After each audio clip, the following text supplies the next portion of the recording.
Tonight, we step into the story of a woman who defied expectation, ruled with iron grace, and gave her name to an entire age.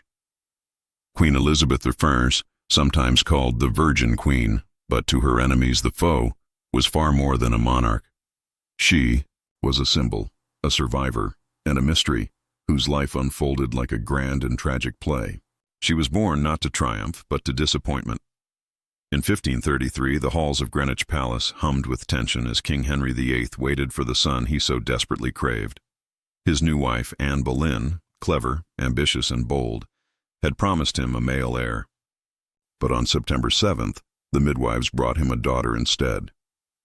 Silence fell over the court. To many, Elizabeth's arrival was a political failure. Yet to her mother and a few loyal souls, she was something precious. A child with her father's Tudor fire and her mother's daring spirit. No one could have guessed that this baby girl, born into disappointment, would one day command an empire.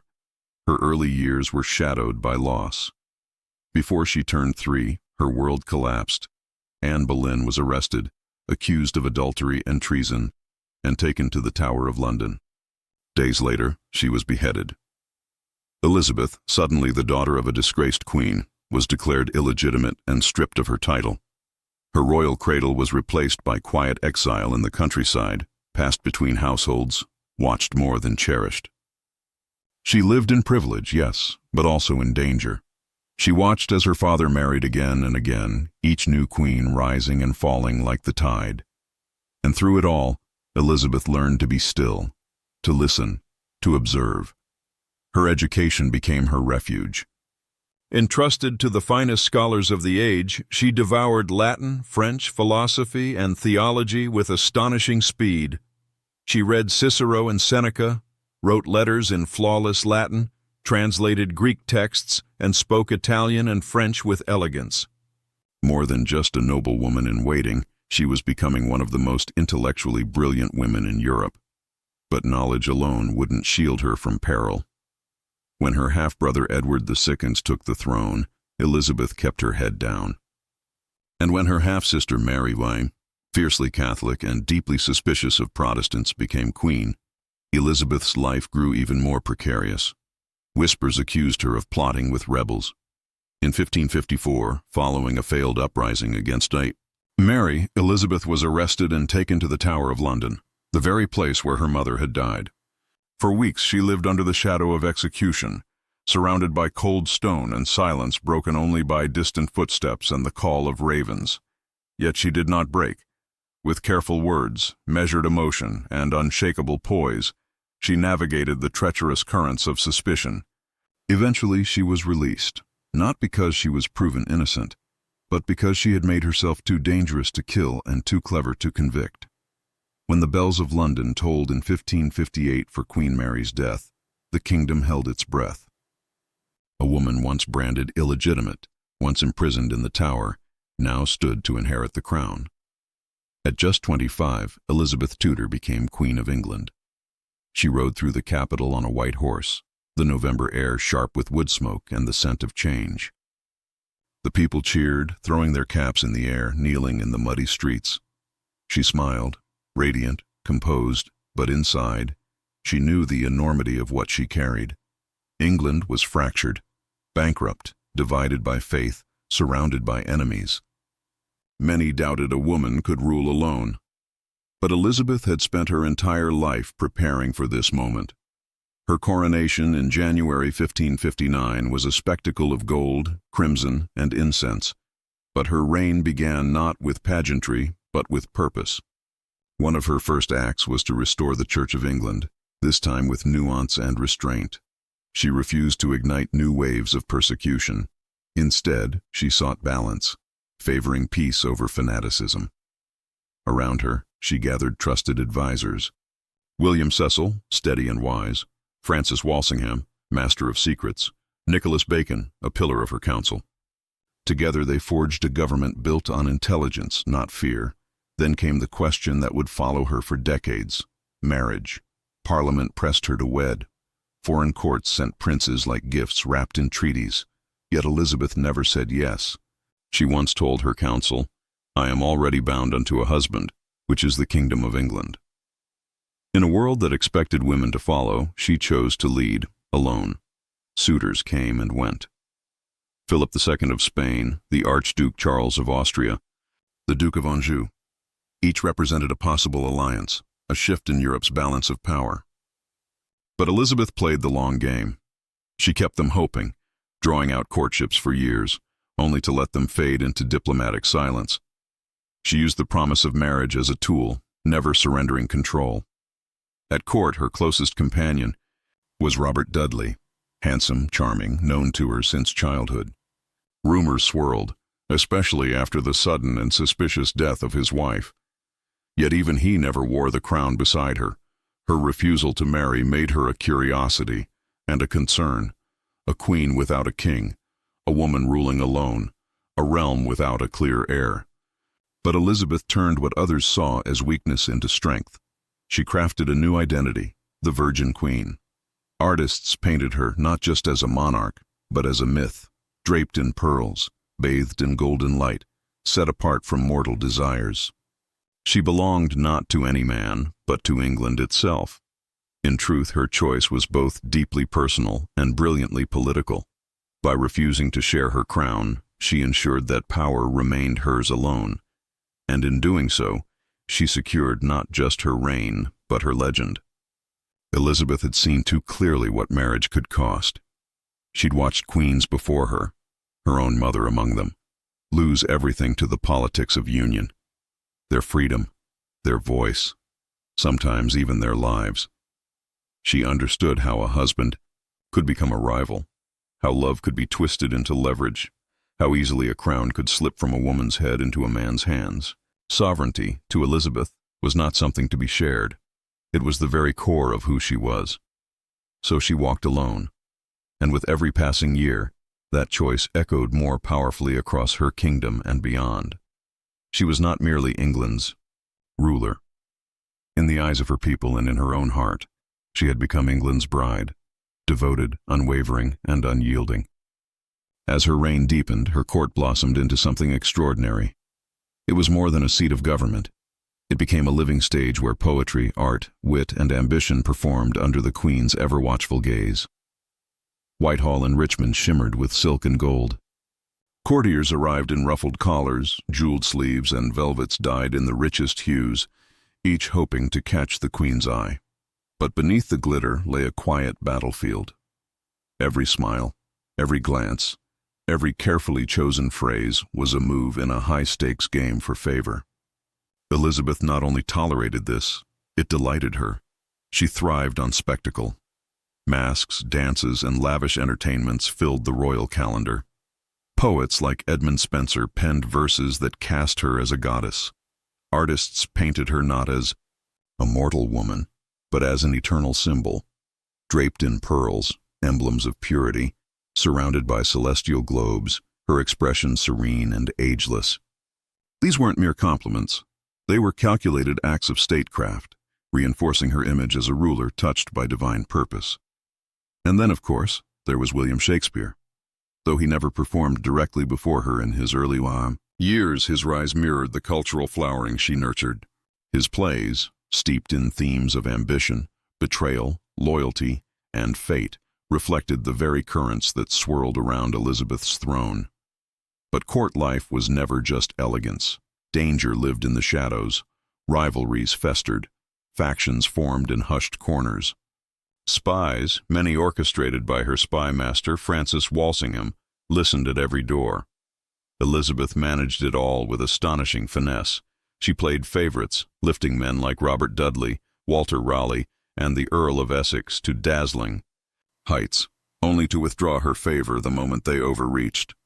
She rewarded brilliance and punished presumption, but always on her terms.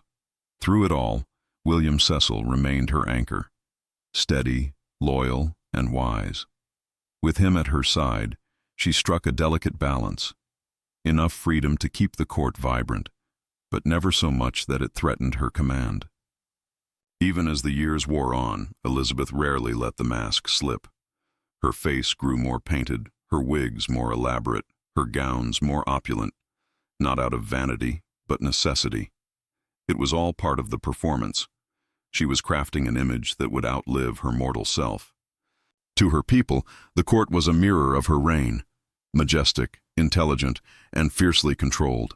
And at its center stood a woman who understood, better than any ruler before her, that power wasn't just seized, it was performed. Yet beyond the palace walls, storms gathered.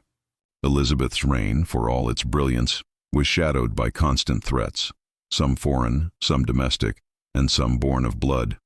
None loomed larger than her cousin, Mary, Queen of Scots. Where Elizabeth was Protestant, calculating and cautious, Mary was Catholic, passionate and impulsive. A former Queen of France and Scotland, Mary believed, like many English Catholics, that she was the rightful heir to the English throne. In 1568, after being forced to abdicate in Scotland, Mary fled to England, expecting refuge from her royal cousin. Instead, she found gilded imprisonment. For nearly 19 years, she was moved from castle to castle, always under guard, always watched, always confined, treated with courtesy, but never allowed freedom. And though she lived as a guest, she remained a magnet for conspiracy. Plots swirled around her name. Letters were smuggled in beer barrels and hidden in shoe soles. Would-be rebels whispered of placing Mary on the throne after Elizabeth's death, or better yet, after her assassination. Elizabeth wavered. To execute a fellow anointed queen went against everything she believed about the divine right of monarchs. How could she become the very thing she condemned?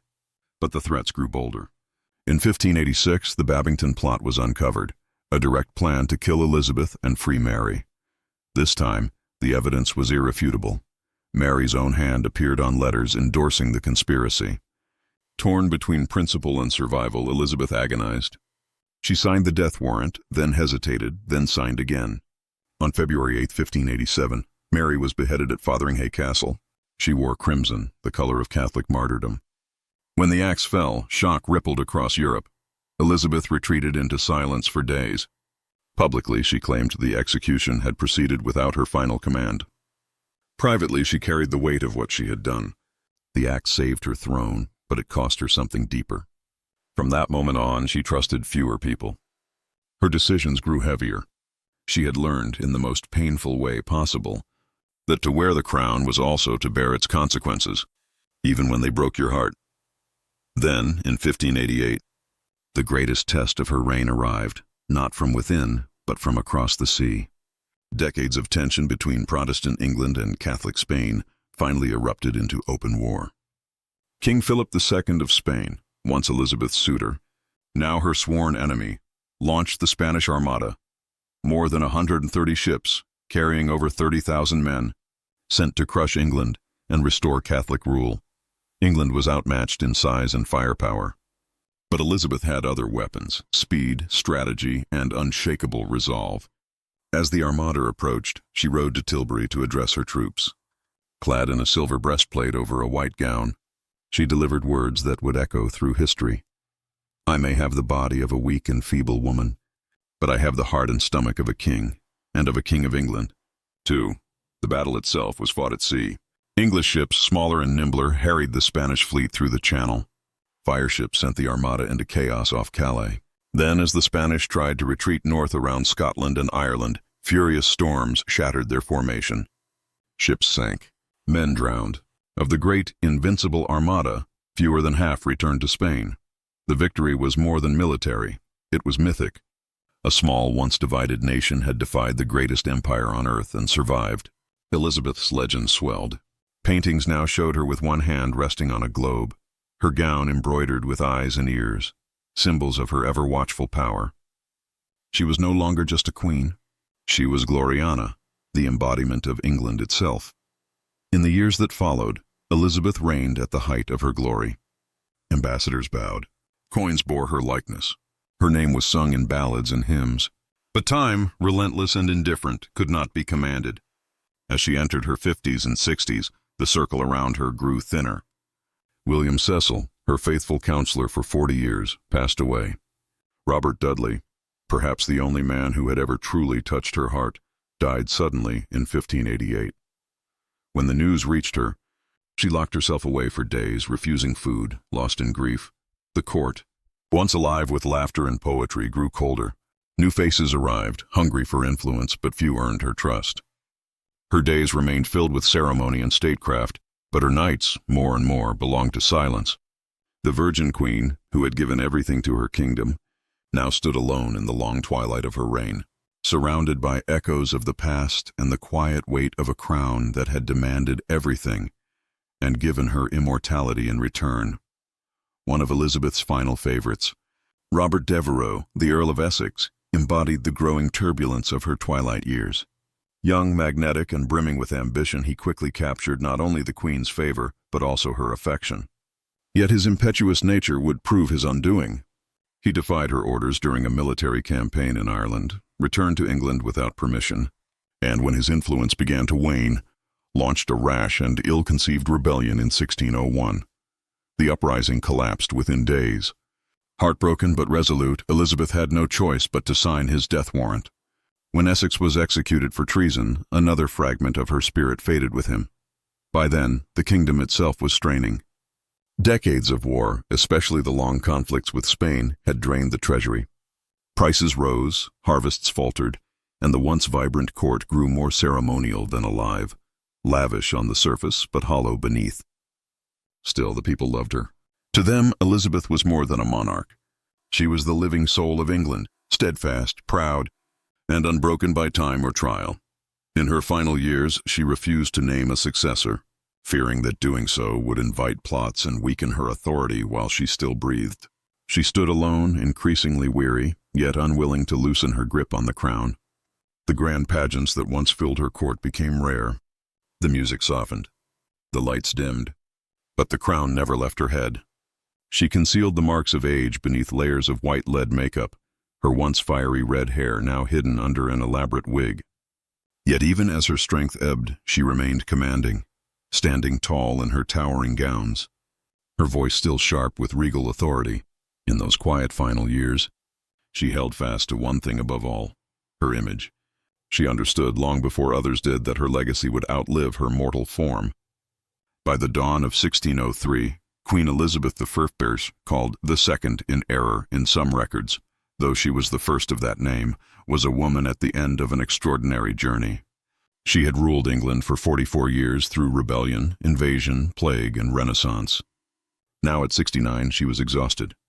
She withdrew from public life.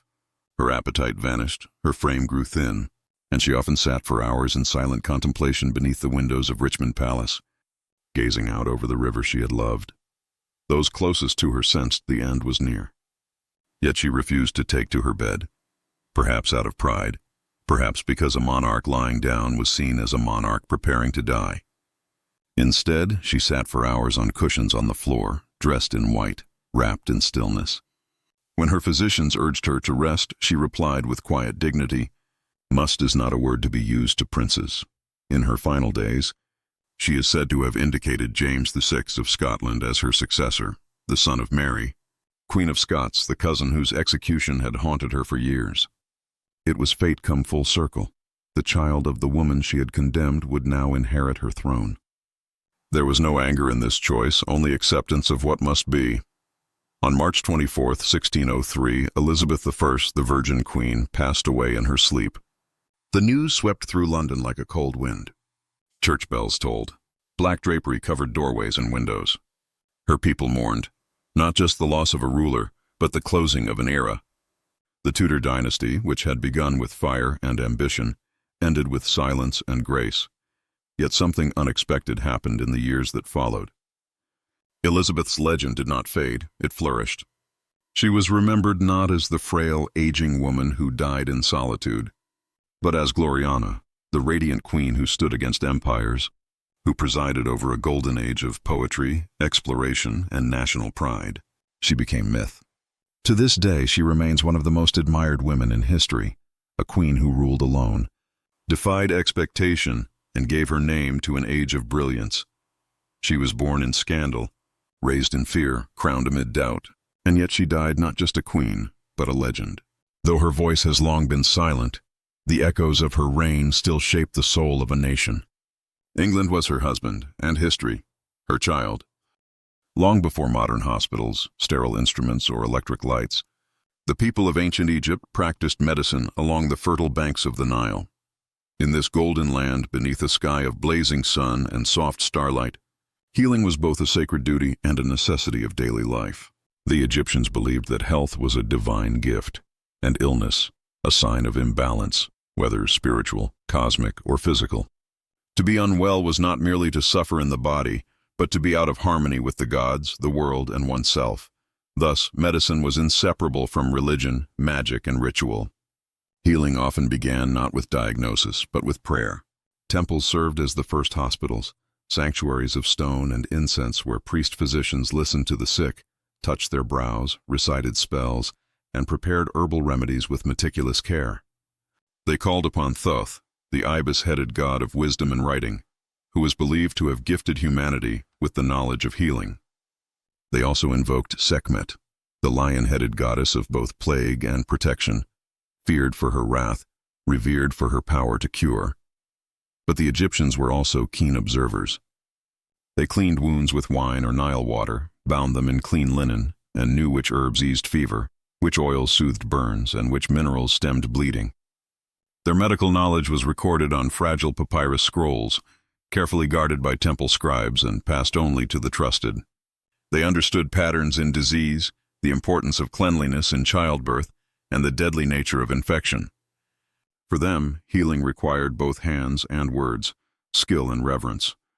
Life in ancient Egypt was lived in close proximity to death, crocodiles in the river, scorpions in the sand, disease in every season.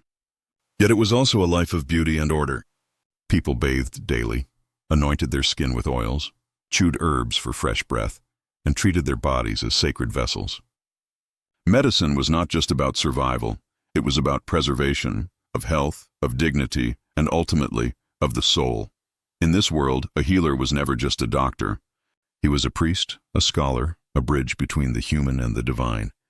Known as Swenu, pronounced Sunu, these physician priests wore fine linen, not white coats, and carried scrolls, amulets, and ritual tools instead of modern instruments.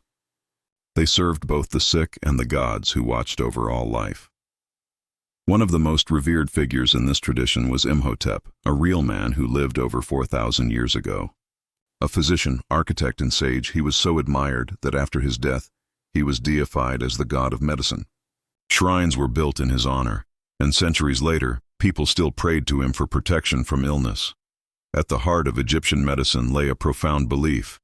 To heal the body, one must honor the spirit. Every remedy was a ritual, every illness a message from the unseen world. And the physician stood between two realms, part healer, part messenger, listening always to the breath of the gods. Among the greatest treasures of this tradition was the Ebers Papyrus, discovered in the 19th century but written more than 3,500 years ago, stretching over 65 feet. This scroll contained more than 700 remedies, spells, and surgical instructions.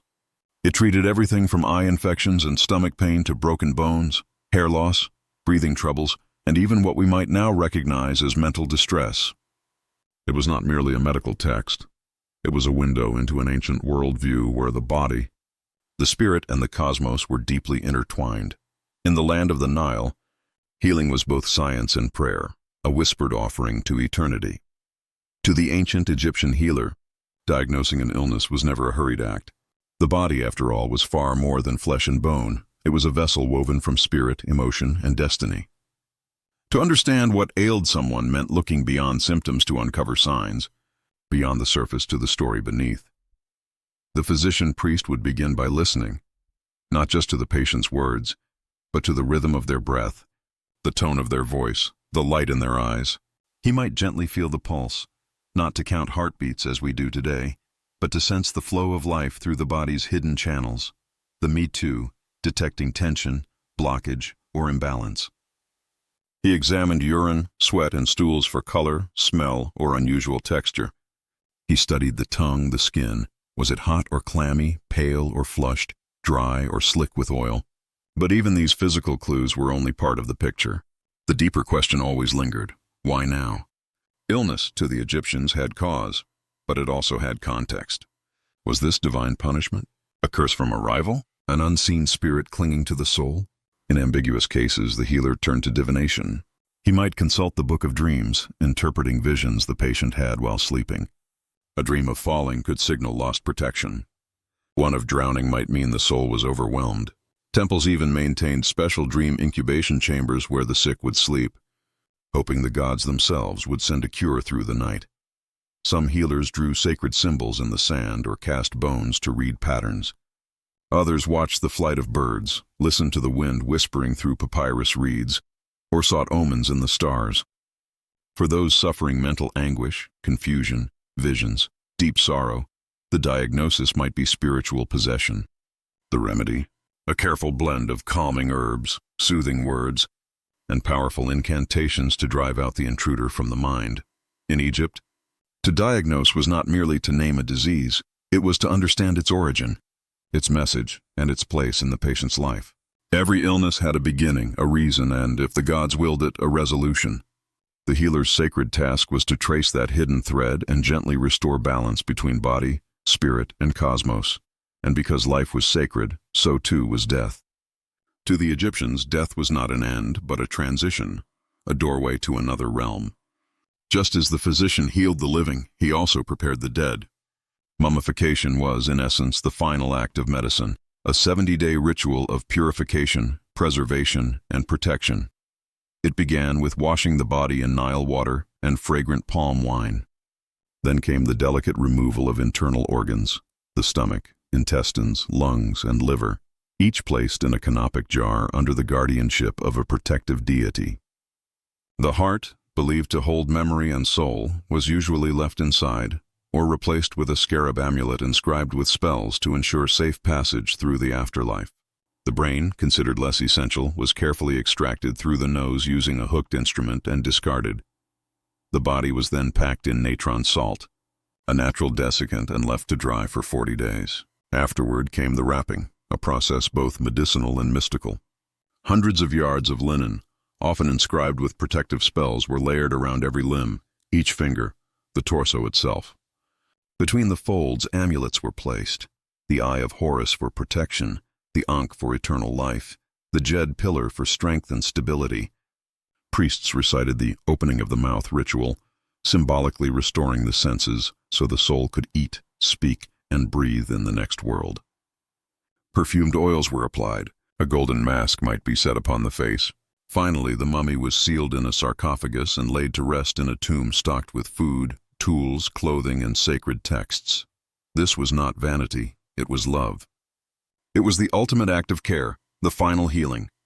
Through mummification, death was softened into a sacred sleep, and the body became a vessel ready for eternity. Though time has buried the temples and faded the papyri, the wisdom of Egypt's healers still resonates. Their fusion of science and spirit, of herbs and hymns, laid groundwork that rippled through history. Greek physicians like Hippocrates and Galen studied Egyptian texts, absorbing their ideas on anatomy, diagnosis, and herbal medicine. Even the word pharmacy traces back to the Egyptian Per-Ankh, the house of life, where healing, writing, and sacred knowledge converged. Many of their practices, honey as an antiseptic, willow bark for pain, garlic for vitality, are now validated by modern science. But their greatest legacy may lie not in remedies or tools, but in philosophy. They treated the whole person, the body, yes, but also the soul. They listened to dreams as much as to complaints. They understood that healing is not just about fixing what's broken, but restoring harmony between the human heart, the earth, and the heavens. In today's world of machines, data, and rapid diagnoses, something of their quiet reverence endures. In the hand that lingers on a patient's shoulder, in the whispered words of comfort, in the moment a doctor truly sees the person before them, there echoes the spirit of the Nile's healers. They walked the line between the seen and the unseen, the measurable and the mystical. And in doing so, they taught us that healing is not only an act of skill, but of sacred presence. By the spring of 1945, Berlin was no longer the proud capital of a conquering empire. It was a city shattered, its skyline reduced to jagged teeth of broken stone, its streets choked with rubble, its spirit hollowed by years of war. Bombs had rained from the sky. Tanks had rolled through neighborhoods once filled with life. Though the fighting had ceased, peace did not follow. Instead, a new tension began to rise. Quiet at first, then deepening like a crack in glass. The Allied powers, the United States, the United Kingdom, the Soviet Union, and France, gathered to decide Germany's fate. United in their defeat of Nazism, they were never truly united in vision. Their ideologies had always stood in opposition: democracy versus communism, freedom versus control. Now, with victory secured, those differences hardened into division. Germany was carved into 4 occupation zones, each governed by one of the Allies. Berlin, though lying deep within the Soviet-controlled eastern sector, was itself split into 4 parts. West Berlin, an island of Western influence surrounded by Soviet territory. What began as a cooperative effort to stabilize a broken nation soon unraveled. Agreements frayed, trust eroded. In the Western zones, the Americans, British, and French pushed for democratic elections, revived private enterprise, and worked to rebuild the economy. In the East, the Soviets dismantled factories, silenced dissent, and laid the foundations of a socialist state loyal to Moscow. Berlin became the front line of this emerging divide. West Berlin buzzed with American cigarettes, jazz records, and free newspapers. East Berlin echoed with state radio, food lines, and the quiet fear of political purges. In those early post-war years, the border between East and West was still fluid. People walked freely from one sector to another, crossing not just a street, but an ideological chasm. A morning coffee in the American sector, an afternoon visit to family in the Soviet zone, this was still possible. But beneath the surface, the world was shifting. The Cold War had not yet announced itself with walls or wire, but its shadow was already falling across the ruins of Berlin, quiet, patient, and inescapable. But tensions only deepened with time. In 1948, when the Western Allies introduced a new currency in their zones, a move meant to stabilize the economy, the Soviets saw it as a direct threat.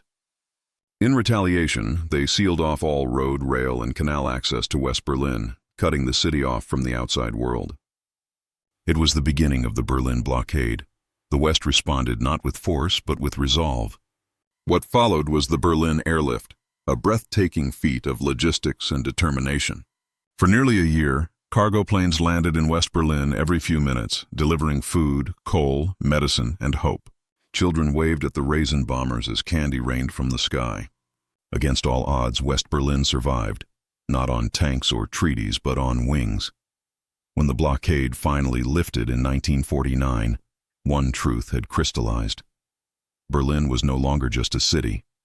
It had become a symbol, the front line of a new kind of war, one fought not with armies but with ideas. On one side stood the promise of democracy, markets, and individual liberty. On the other, the iron grip of state control and collective conformity. The Cold War had found its stage, and Berlin was center stage. As the years passed, the uneasy alliance between former wartime partners gave way to open suspicion. The world divided, not just in policy but in practice. Nowhere was this split more visible than in Berlin itself. West Berlin thrived under Western investment. Supermarkets stocked with goods, neon signs lighting the night, jazz drifting from open windows. It became a beacon of post-war recovery and freedom. East Berlin, by contrast, grew austere. Gray apartment blocks, food rationing, and propaganda posters that praised obedience as virtue. And the people noticed. Between 1949 and 11 years later, more than 2.5 million East Germans, teachers, doctors, engineers, students, fled to the West, most of them through the open streets of Berlin. They weren't just leaving a system, they were choosing a future. This mass exodus was a crisis for the East. A nation cannot survive when its brightest minds walk away. By the early 1960s, the pressure became unbearable. The East German government, backed by Moscow, accused the West of brainwashing its citizens. The West simply said people were voting with their feet. Each side dug in. In the East, the Stasi, the secret police, expanded into a vast network of surveillance, turning neighbor against neighbor. In the West, American troops remained a visible symbol of protection and defiance. Every interaction in divided Berlin carried weight. A shared coffee, a whispered conversation, even the choice of newspaper, each held the quiet tension of ideology. The city was bracing for something final. A wall hadn't been built yet, but its ghost was already rising in the minds of those in power. Then, without warning, it happened. In the early hours of August 13th, 1961, East Berliners woke to a transformed world. Under cover of darkness, soldiers, police, and construction crews had rolled out barbed wire, dug trenches, and blocked streets. Train lines were severed. Families found themselves on opposite sides of a sudden, brutal divide. What had once been a fluid border crossed by foot, by tram, by choice, was now sealed. At first it was crude, coils of wire, wooden sawhorses, armed guards. But the message was unmistakable. The East German government called it an anti-fascist protective barrier, claiming it shielded socialism from Western spies and saboteurs. In truth, it was built to keep people in, to stop the hemorrhaging of its population. Chaos erupted. People rushed to windows overlooking West Berlin, calling out to relatives they could no longer reach. Some leapt from apartment buildings straddling the border, aiming for nets held by West Berlin firefighters. Others were dragged back by guards. A few were shot. Some fell to their deaths. Within days, barbed wire gave way to concrete. Watchtowers rose. Floodlights bathed the no-man's land in harsh white glare. Anti-vehicle trenches, tripwires, and dog runs turned the border into a killing zone. The wall stretched 96 miles, encircling all of West Berlin like a clenched fist. At Checkpoint Charlie, the most famous crossing, American and Soviet tanks once faced off, barrels pointed, engines idling, the world holding its breath.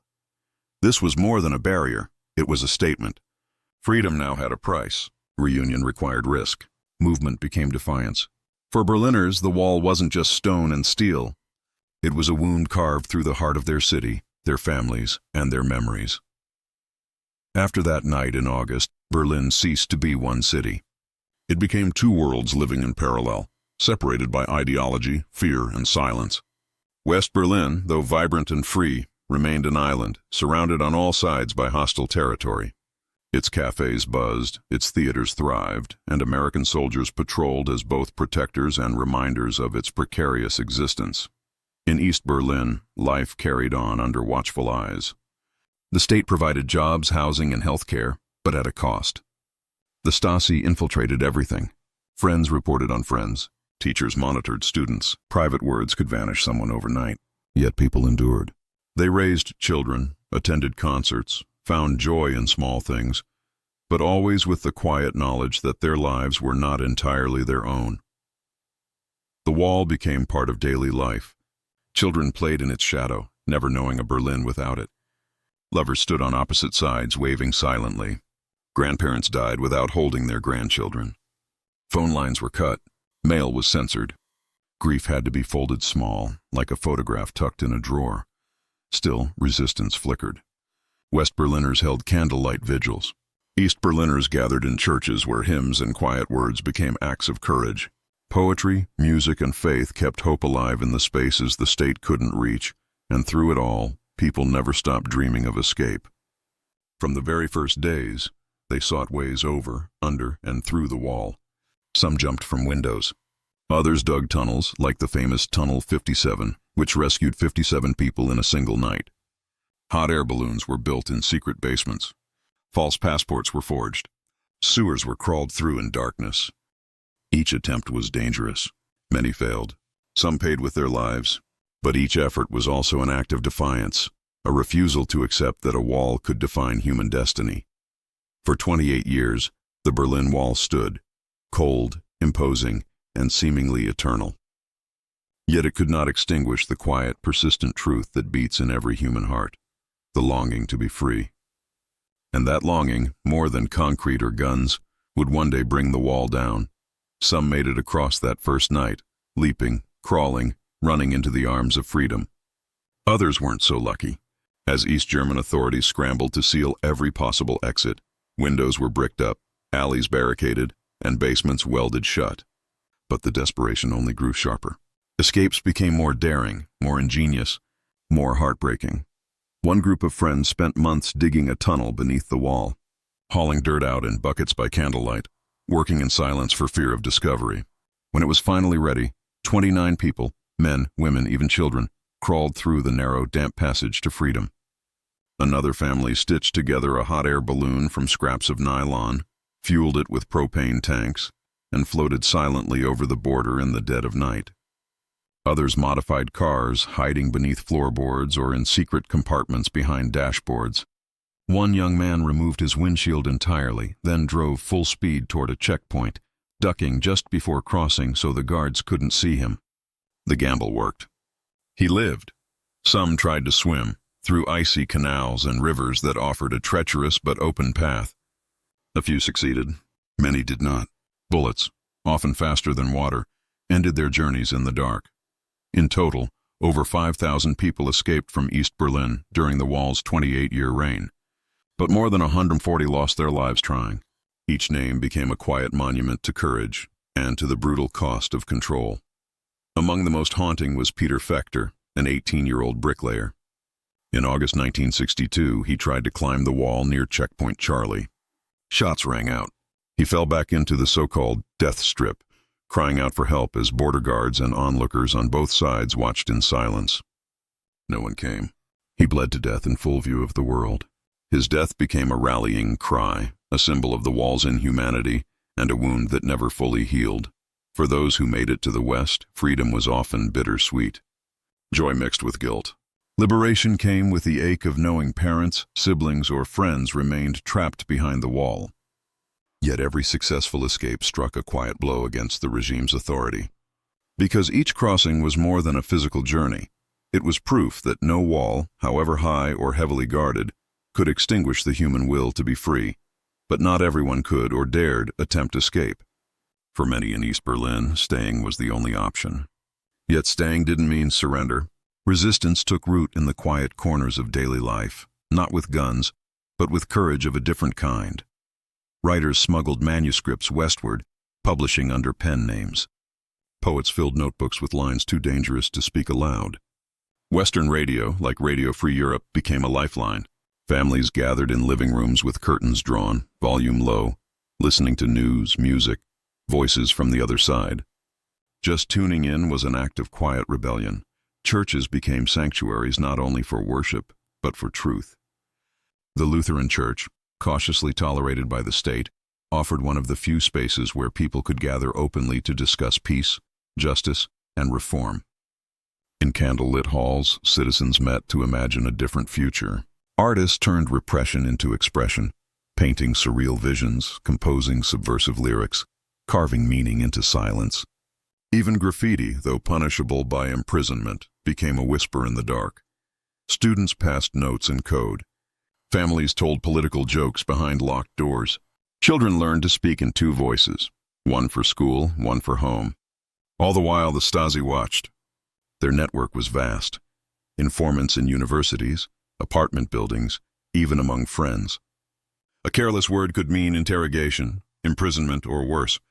Yet still people resisted, persistently, patiently, in ways both visible and invisible.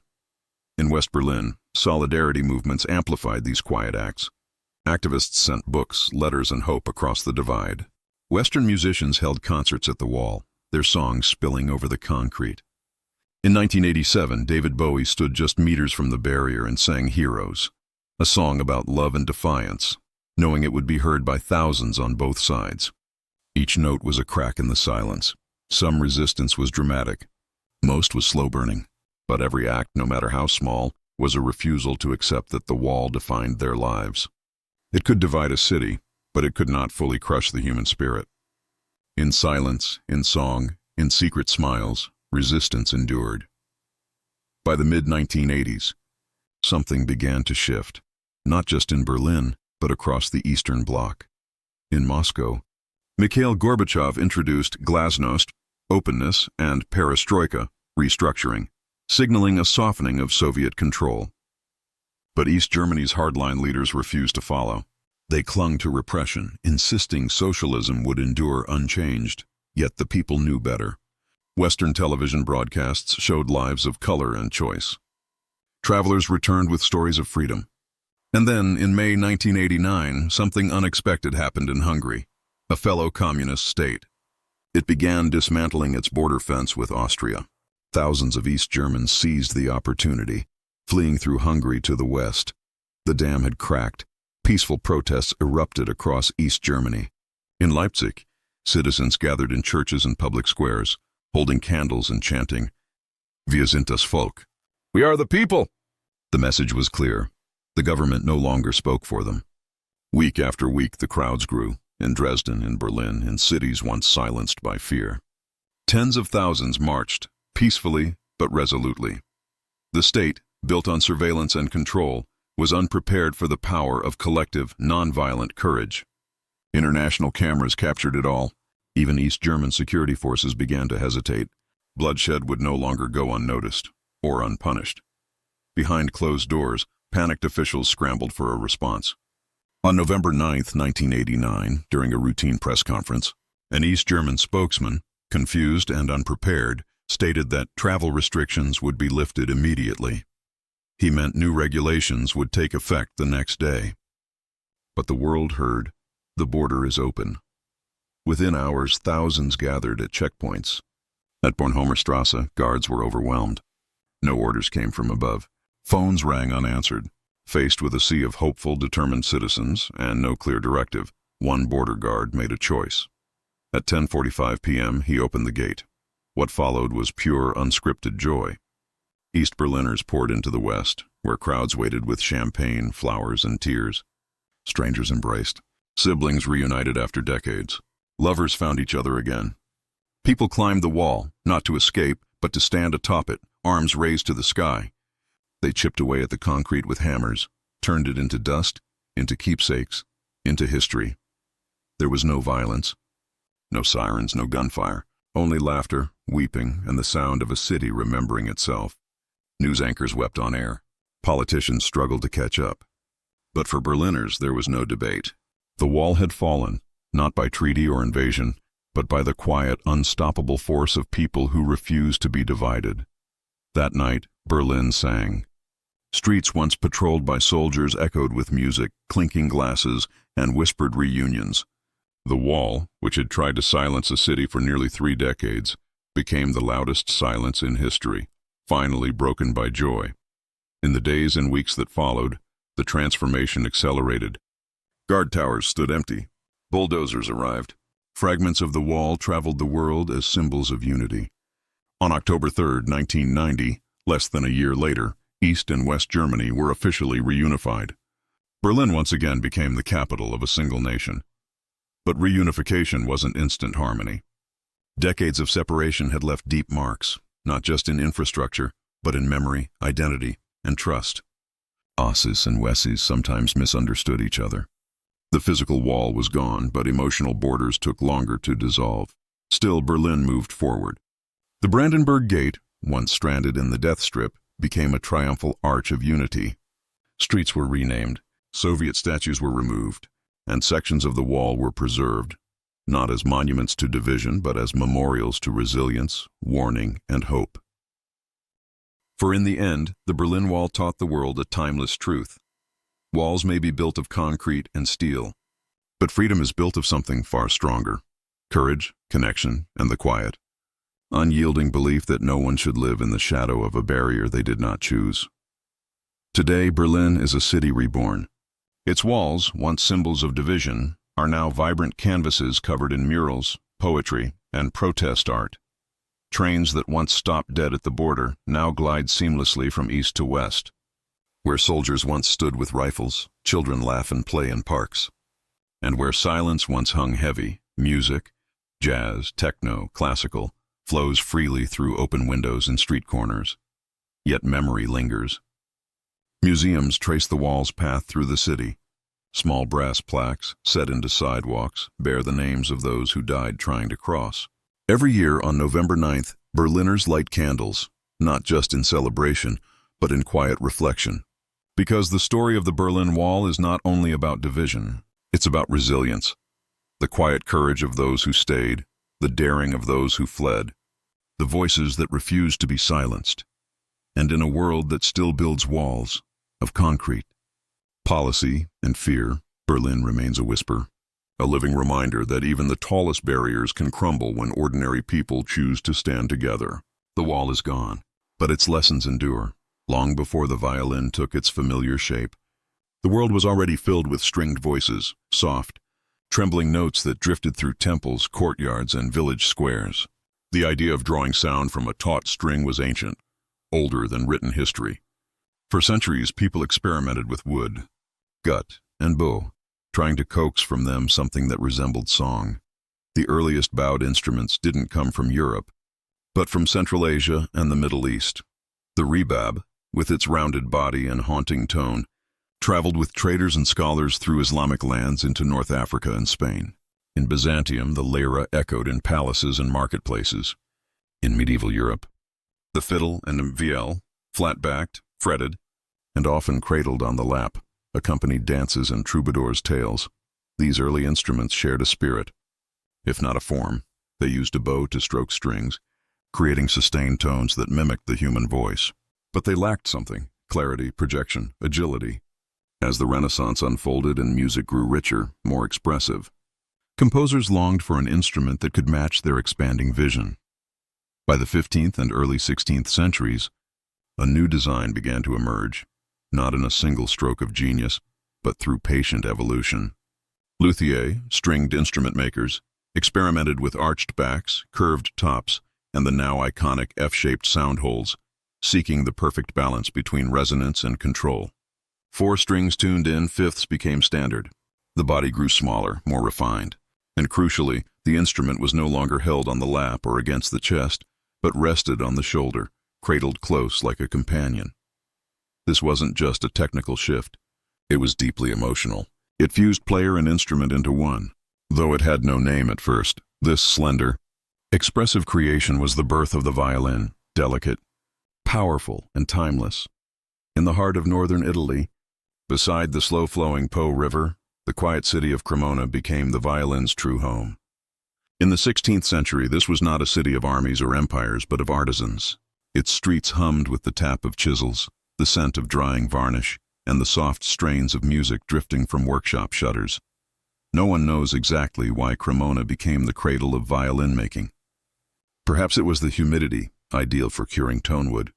Maybe it was the alpine spruce and maple, soft yet strong, perfect for voice and structure. Or maybe it was simply the people, humble craftsmen with patient hands and listening ears who gave the violin its soul. Among them was Andrea Amati, born around 1505. In his modest workshop, he refined the young instrument's form, carving its body with elegant symmetry, tuning 4 strings in perfect fifths, and adding F-holes that let the wood breathe and sing. He didn't invent the violin from nothing, but he gave it consistency, beauty, and balance. Nobles, including the French royal court, commissioned his instruments. The violin, once a folk curiosity, was now a work of art, adorned with delicate inlays and royal crests, equally at home in palace halls and village dances. Cremona became a musical forge. Amati's sons and grandsons carried on the tradition, mentoring new generations. From this lineage emerged names that would echo through history: Guarneri, Stradivari, each adding their own voice to the evolving language of sound. These makers worked without blueprints or machines. Every violin was born from instinct, shaped by eye and ear, finished with reverence. Sound was tested not by instruments, but by playing. And so, in the sun-dappled rooms of Cremona, the violin wasn't just built, it was awakened. Not as a tool, but as a vessel of emotion, destined to sing in cathedrals, concert halls, and the quiet corners of human hearts. As the 17th century unfolded, the violin's voice grew stronger. And in Cremona, that voice reached its zenith, not in stone or paint, but in wood. Enter Antonio Stradivari, born around 1644, possibly a student of Niccolò Amati. In his workshop on Corso Garibaldi, he crafted violins that seemed touched by the divine. Every curve, every arch, every stroke of varnish was precise yet alive. His instruments didn't just resonate, they spoke. Each bore the Latin label, Antonius Stradivarius Cremonensis, and soon musicians across Europe sought them out.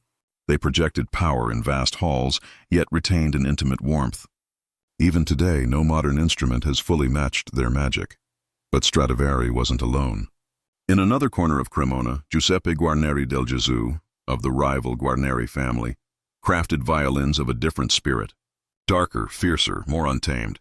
Where Stradivari's tone was golden and refined, Guarneri's was raw, passionate, almost rebellious, favored by virtuosos who craved fire over polish. Each instrument bore subtle imperfections, Slight asymmetries, unique scroll carvings, mysterious varnishes that only made them more human, more alive. These weren't mass-produced. They were sculpted, one by one, with breath, care, and quiet devotion. The world took notice. The violin stepped out of courtly ensembles and into the spotlight. Performers demanded instruments that could sing, weep, dazzle, and only Cremona's masters could deliver. Centuries later, these violins became priceless treasures. A single Stradivarius can sell for millions. Museums display them under glass. Scientists study their wood with microscopes, searching for the secret in the grain, the varnish, the arch. But the true magic was never in the materials. It was in the hands that shaped them, and in the hands that would one day bring them to life. To hold a Stradivari or Guarneri is to hold a voice preserved in spruce and maple, a voice meant to outlive its maker, to whisper beauty long after silence. In its earliest days, the violin played softly in royal halls, accompanying lutes and harpsichords, adding sweetness to feasts and dances. But as Europe entered the Baroque era, music changed. Composers no longer wrote only for kings, but for feeling, for drama, grandeur, and soul. The violin, agile and expressive, was perfectly suited for this new world. It could soar like a bird, sigh like a lover, or cry like a heartbreaking. Arcangelo Corelli, in Rome, was among the first to reveal its potential. His sonatas and concertos showed the violin not as a supporting voice, but as the melody itself, lyrical, precise, and deeply human. Then came Antonio Vivaldi, the red-haired priest of Venice. He wrote over 500 concertos, each a vivid soundscape. In The Four Seasons, he turned weather into music: spring's bird song, summer's thunder, autumn's harvest dances, winter's icy stillness, all painted with 4 strings and a bow. The violin was no longer just an instrument. It was a storyteller. By the late 1600s and early 1700s, the violin had become the jewel of the orchestra. Concert halls replaced royal chambers. Public audiences, shopkeepers, students, artisans filled the seats. And on these new stages, the violin led with confidence, commanding attention, demanding emotion. Its shape remained much the same, slender, delicate, unassuming. But its presence had transformed. It was no longer a quiet companion in the background. It had become a voice for composers, a challenge for performers, and a living bridge between the private ache of the soul and the shared experience of humanity. The violin had stepped out of the salon and onto the world's stage. With every performance, every concerto, every trembling note, it proved it was not just another instrument. It was the very heart of music itself. By the 19th century, the violin was no longer confined to refinement or courtly grace. It had become a force of raw, unfiltered expression, capable of thrilling crowds and revealing the most intimate chambers of the human soul.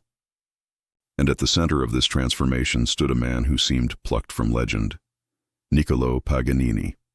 Tall, pale, with long black hair and eyes that burned with intensity, Paganini was both genius and enigma. When he played, his fingers blurred across the fingerboard.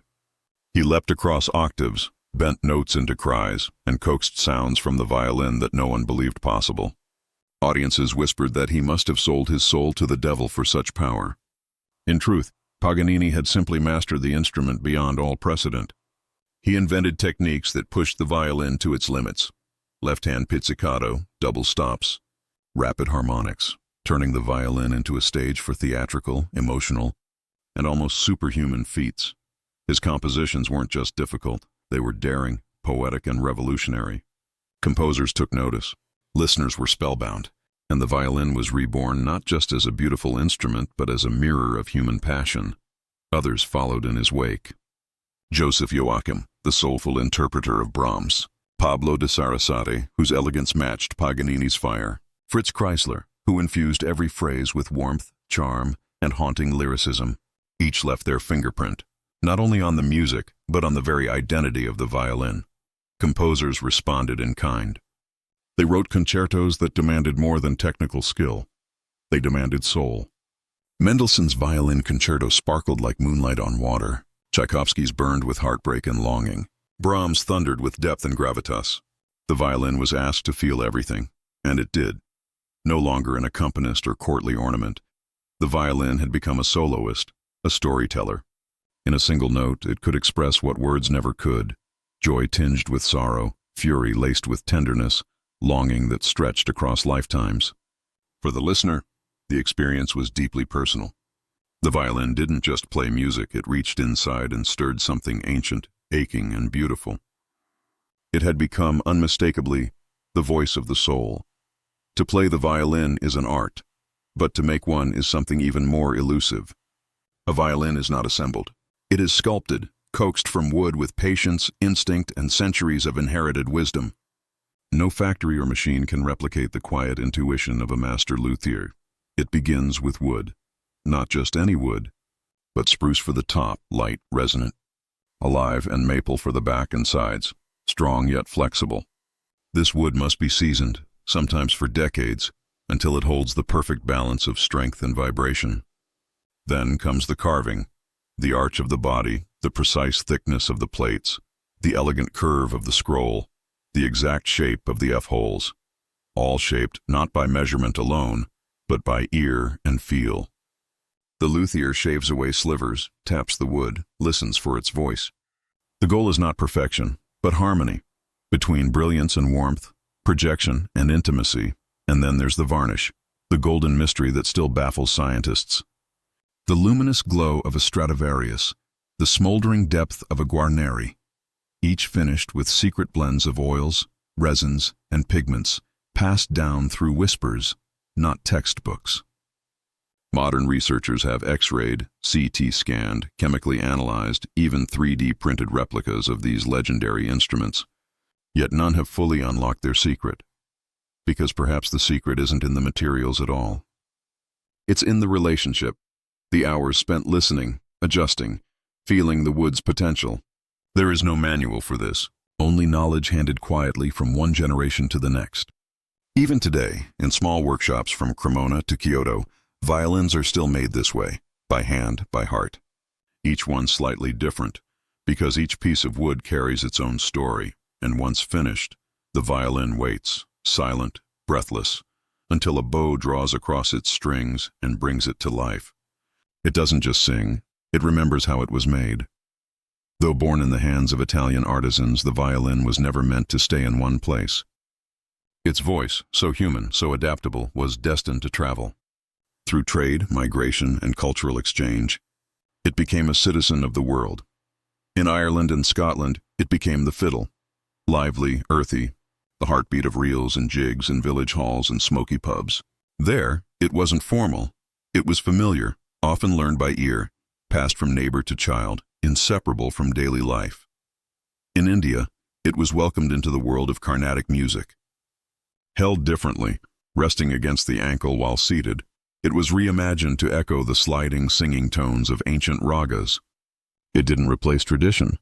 It joined it, becoming sacred in its own right. In the Middle East, the violin absorbed the microtonal scales of Arabic and Persian music, often stepping into the role once held by the rebab.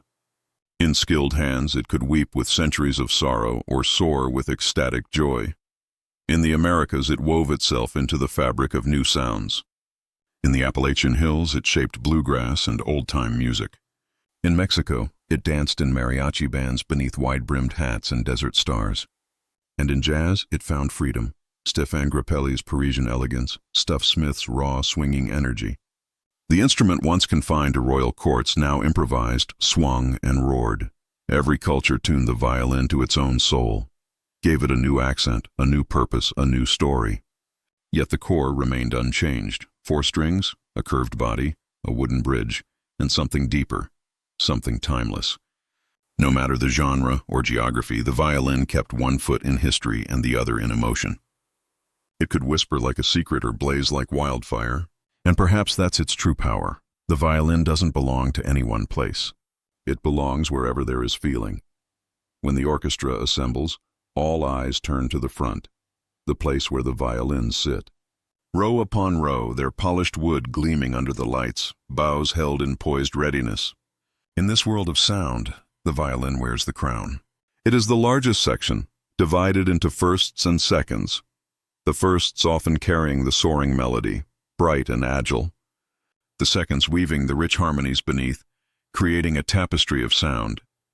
At the head of it all sits the concertmaster, the lead violinist, second only to the conductor. They tune the orchestra, cue entrances, and sometimes step forward as soloist. Their role is both musical and symbolic, a bridge between leadership and collaboration. Composers have always known the violin's power. From the shimmering delicacy of Debussy to the stormy intensity of Mahler, it adapts, tender or fierce, simple or sublime. In orchestral scores, it often speaks first and last. But the concert hall is not just for symphonies. Violin soloists have become some of the most revered artists in music. Jascha Heifetz, David Oistrakh, Itzhak Perlman, Hilary Hahn, each turning performance into intimate conversation between soul and string. They bring to life concertos that test the limits of both technique and emotion. Tchaikovsky's aching yearning, Sibelius's icy fire, Beethoven's quiet grandeur. In these moments, the violin leads. It listens, it lifts, and when the full orchestra swells behind it, the sound becomes more than music. It becomes story. Beneath golden ceilings and velvet curtains, the violin has found its kingdom. It speaks in a language beyond words, telling tales of love, loss, triumph, and transcendence. It needs no translation. It seeks no applause. It simply sings, in a voice centuries old, yet forever young. Centuries have passed since the first violin emerged from a Cremonese workshop. Yet its voice has never faded.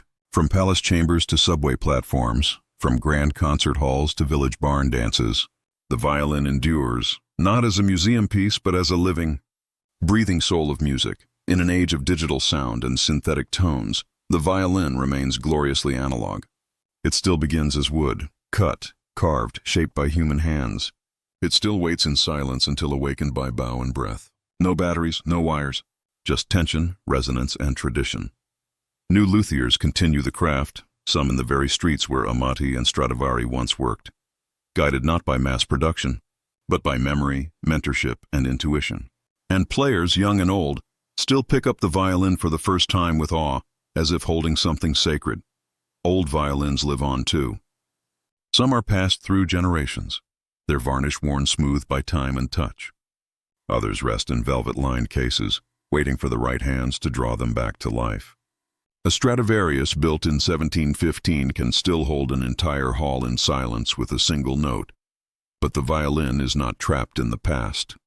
It thrives in film scores, experimental jazz, video game soundtracks, and virtual reality experiences.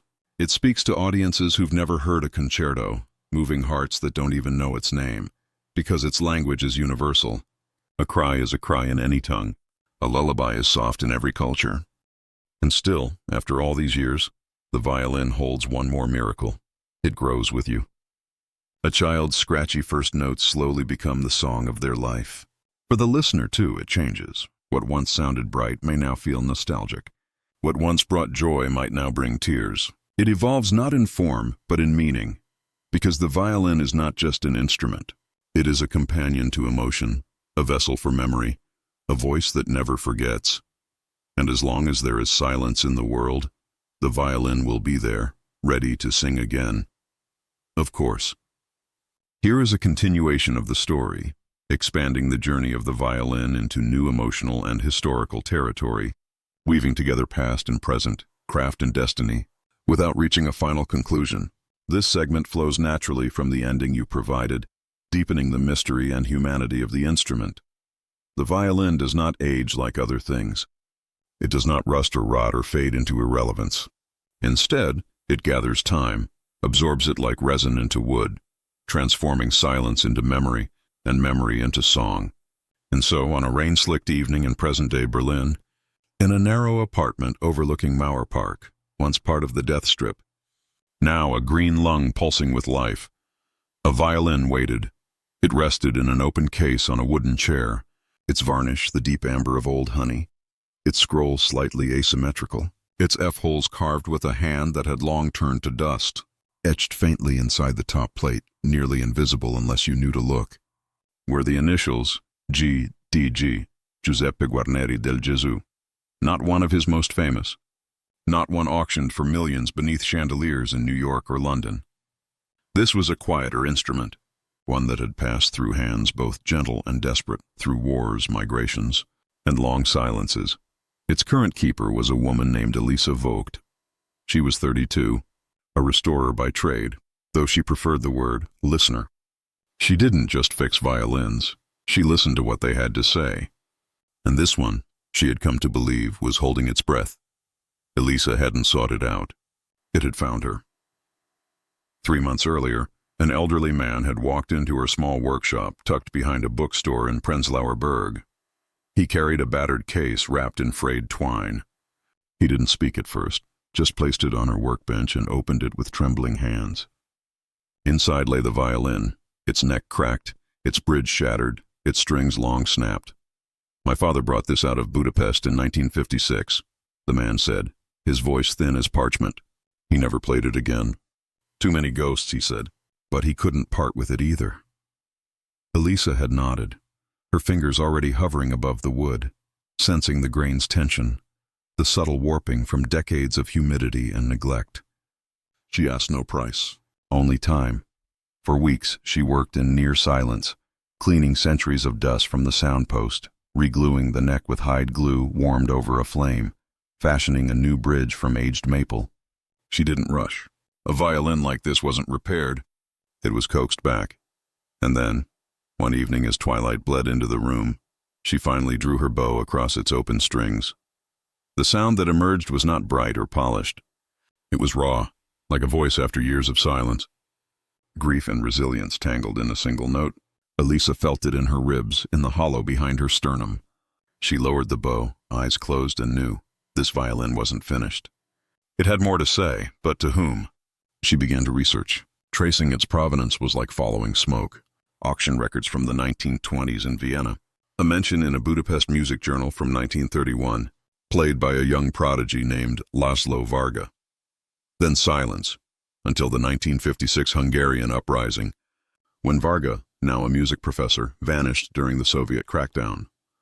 The violin surfaced months later in East Berlin, in the hands of a factory worker who claimed he'd traded a month's wages for it at a flea market near Alexanderplatz. After that, the trail fractured. There were whispers of the instrument being smuggled into a church attic during the Stasi years, of a Stasi officer's daughter learning to play it in secret, of it being buried in a garden in Pankow during the darkest days of surveillance. Elisa knew these weren't just rumors. Violins, remember, and this one had lived through revolutions, both political and personal. She decided to play it in public, not in a concert hall, but where Berliners gathered without pretense. On Sundays, Mauer Park filled with singers, poets, street performers, and families tracing the ghost line of the wall with their fingers. It was here, amid the murmur of history and the laughter of children, that Elisa placed a folding stool, tucked the violin under her chin, and began to play. She didn't choose a concerto. No Paganini fireworks, no Tchaikovsky drama. She played a Hungarian folk melody she'd found in an old notebook tucked inside the case. Simple, aching, full of open fifths and lingering drones. The kind of tune that doesn't tell a story so much as invite one. People stopped. Not out of politeness, but because something in the sound pulled them off their paths. A Turkish grandmother clutching her granddaughter's hand. A group of teenagers with skateboards under their arms. An old man in a worn coat who stood very still, his eyes wet. When she finished, no one clapped. They simply nodded, then drifted away, carrying the melody with them like a secret. But one person stayed. He was young, maybe early 20s, with ink-stained fingers and a satchel slung across his chest. He didn't approach her right away. Instead, he circled the perimeter of the small crowd, watching, listening. When the park emptied, he stepped forward. "That tune," he said in accented German. "My Nagi mama, my grandmother, used to hum it. In Debrecen. Before everything." Elisa lowered the violin. "You're Hungarian?" He nodded. "My name is Martin. I'm studying sound engineering at the university. But I build instruments. Wooden ones. Not violins, yet." He hesitated, then reached into his satchel and pulled out a small, rough-hewn box. Inside lay a tamburica, a lute-like folk instrument from southern Hungary, its body carved from a single piece of walnut. "I made this for her." She said it sounded like home. There was something in his voice, not just nostalgia but longing. the kind that can't be satisfied by memory alone. Elisa looked from the tamburica to her violin. An idea began to form, fragile as a spider's thread. "What if," she said slowly, "we tried to find out who Laszlo Varga really was? Not just the name in a journal, but the man who played this violin? Maybe the violin wants us to." Martin blinked. "You think an instrument wants something?" Elisa smiled faintly. "Don't you? You made that tamburica to carry a voice. This violin carried one too. Maybe it's time we listened." They started in the Staatsbibliothek, Berlin's state library, combing through microfilm and digitized archives. They found concert programs, faded photographs, a single surviving recording, scratched and warped, of Varga playing Bartók in 1948. His tone was fierce, precise, but with a warmth that lingered in the lower registers, like embers in ash. Then, through a contact at the Hungarian Cultural Institute, they located a retired musicologist in Budapest named Dr. Klára Horváth. She was 91, nearly blind, but her mind was sharp as a tuning fork. When they called her, she gasped. "Laszlo Varga?" she whispered. "You have his violin?" Over crackling audio, she told them a story they hadn't found in any archive. Laszlo hadn't vanished in 1956. He'd been arrested, yes, but not executed.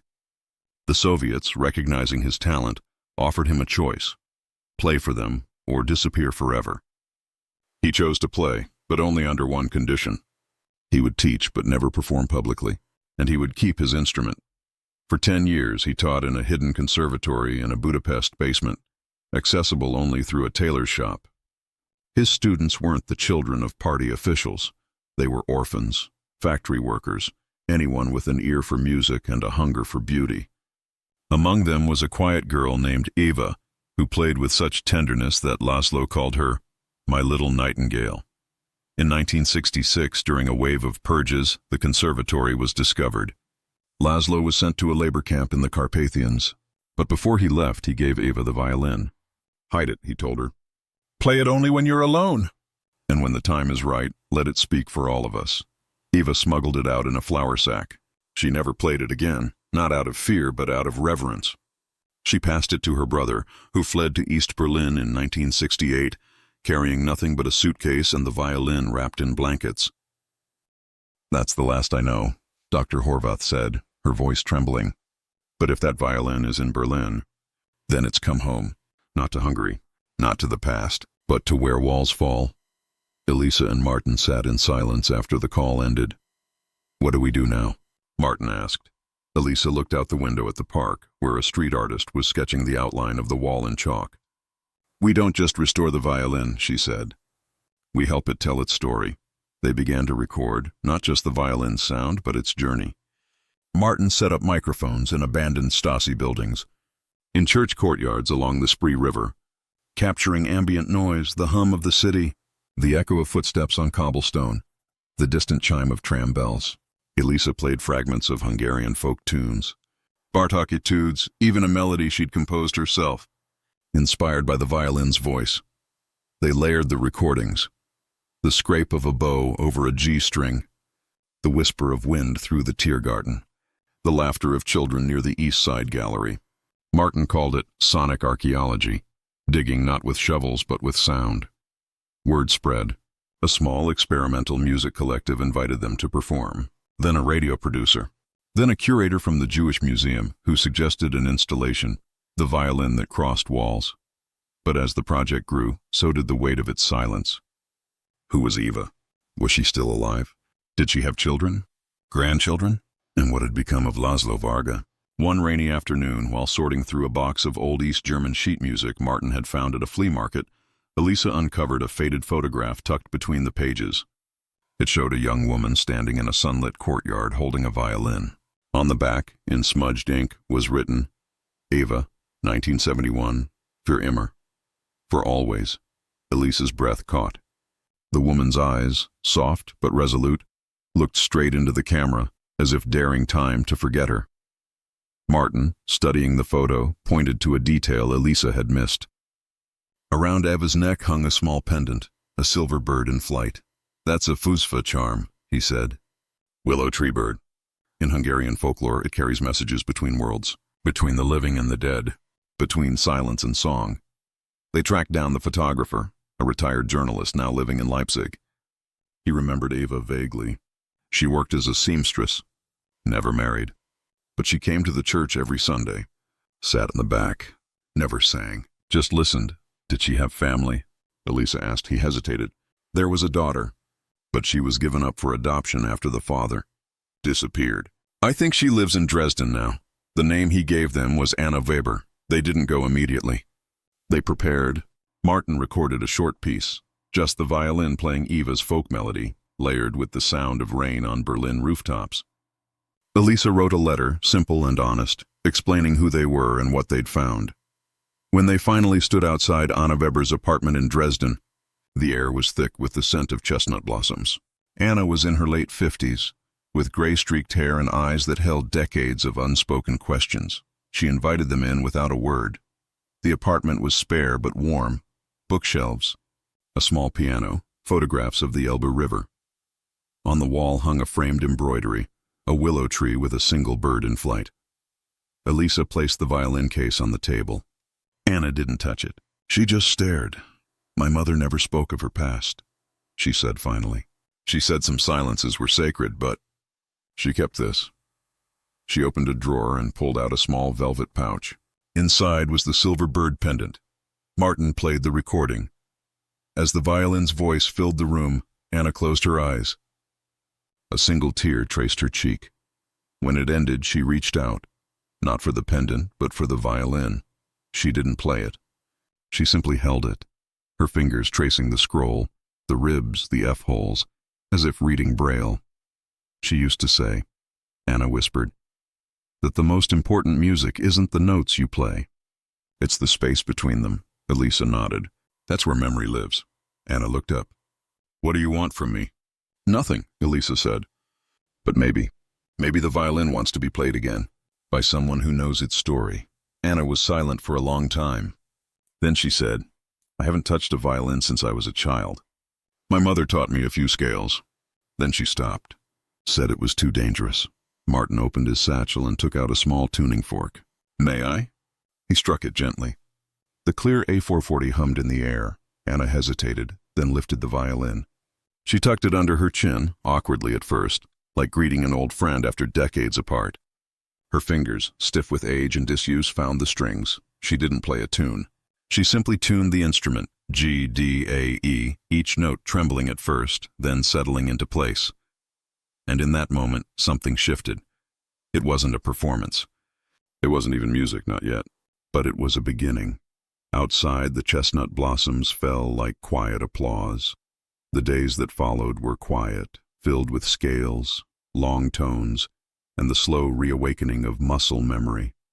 Anna practiced in the morning light, the violin resting against her collarbone like a second heartbeat. Elisa and Martin came every other day, not to teach, but to listen. They began to imagine a larger project. Not just an installation, but a living archive. A series of performances in cities the violin had touched: Budapest, Vienna, Berlin, Dresden. Each concert would include local musicians, survivors, descendants, voices woven together by one instrument. But as plans took shape, a new mystery emerged. One evening, while examining the violin under ultraviolet light, a technique used to detect old repairs, Elisa noticed something strange beneath the varnish on the back plate. Faint lines, almost invisible, forming a pattern. It wasn't damage. It was writing. Using spectral imaging borrowed from a university lab, Martin enhanced the image. The lines resolved into words, handwritten in Hungarian, nearly microscopic, sealed under layers of varnish. It was a letter. To the one who finds this, it began. I write in haste. They are coming. I cannot keep you safe, but you must live.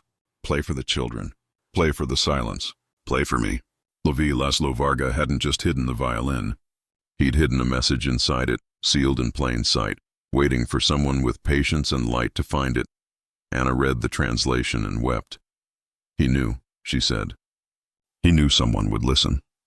Now, as spring deepens into summer, the violin rests not in a case, but on a stand in Anna's living room, bathed in morning light. It is no longer silent. It is gathering its next story. Elisa has begun teaching Anna proper bowing technique. Martin is designing a mobile studio, housed in a retrofitted delivery van so they can record in cemeteries, train stations, abandoned schools, anywhere memory lingers. And Anna? She practices every day. Her hands are slow, her intonation imperfect. But when she plays the Hungarian folk melody, the one her mother hummed, something in the room stills. The violin, for its part, responds. Its tone grows richer, warmer, as if waking from a long sleep. There are still questions. What happened to Laszlo after 1966? Did he survive the labor camp? Is there a recording of him somewhere waiting to be found? And who will carry the violin when Anna's hands can no longer hold it? These questions don't have answers yet. And perhaps that's the point. For the story of the violin is not one of endings, but of continuations. It is passed from hand to hand, heart to heart, silence to song. It does not belong to history. It belongs to those who dare to listen, and somewhere, in a workshop in Cremona, a young luthier sands the edge of a new spruce top, unaware that centuries from now, her instrument too will cross borders, survive wars, and whisper secrets into the ears of strangers. The violin is patient. It knows that as long as there are stories to tell, and hands willing to tell them, it will never truly be silent. Not yet. Not ever, of course. Here is a continuation of Elisa, Martin, and Anna's journey, deepening the mystery of the violin while introducing new voices, unexpected connections, and a haunting echo from the past. The story unfolds in approximately 3,000 words and remains open-ended, alive with possibility. The first public performance was held on a warm June evening in the courtyard of the Berliner Ensemble. Just steps from the Spree River, folding chairs were arranged in a loose semicircle beneath strings of Edison bulbs. No stage, no tickets, just an open invitation whispered through community boards and late-night radio interviews. Anna wore a simple black dress, her silver hair pinned back. She hadn't performed in front of anyone in over 40 years. Her hands trembled as she tuned the violin backstage, G, D, A, E, each note a small act of courage. Elisa stood beside her, not as a teacher, but as an anchor. Martin adjusted the microphones, his fingers steady despite the knot in his stomach. "You don't have to do this," Elisa said softly. Anna looked at her, eyes sharp with resolve. "It's not for me. It's for him, for her, for all the notes that were never played." When she walked into the courtyard, the murmuring crowd fell silent. She didn't bow. She simply raised the violin, closed her eyes, and began. She played the Hungarian folk melody, the one from the photograph. But this time, it was different, slower. Grief had settled into her fingers, but so had grace. Between phrases, she left space, those silences Laszlo had spoken of. And in those pauses, the city itself seemed to listen. The distant hum of traffic, the rustle of leaves, the breath of strangers holding still. When she finished, no one moved for a long moment. Then, one by one, people rose, not in applause, but in quiet reverence. Afterward, an elderly man approached Anna. He introduced himself as Karoli, a former violinist with the Budapest Symphony. "I knew Laszlo," he said, his voice thick with memory. "Not well, but I remember his sound. It had fire and sorrow in the same breath." He reached into his coat and handed Anna a small yellowed envelope. "I've carried this for 30 years. I didn't know who to give it to. But tonight, I knew." Inside was a single page of handwritten sheet music, unfinished with smudged pencil markings and a title at the top, "Elegy for a Silent City." "It's his," Karoli said. "He was working on it the winter before he disappeared. He said it was for Budapest, for all the voices that were lost." Anna's hands shook as she held the paper. The melody began in a low register, mournful and searching, then rose into a fragile, questioning phrase, like a question flung into the dark, waiting for an answer that never came. That night, back in Dresden, Anna sat at her piano, the violin beside her, and began to piece the fragments together. She wasn't a composer, but she understood longing. She filled in harmonies with her left hand, let the violin echo the melody in its upper register, and added a drone on the open D string, the sound of a city holding its breath. Martin recorded it all.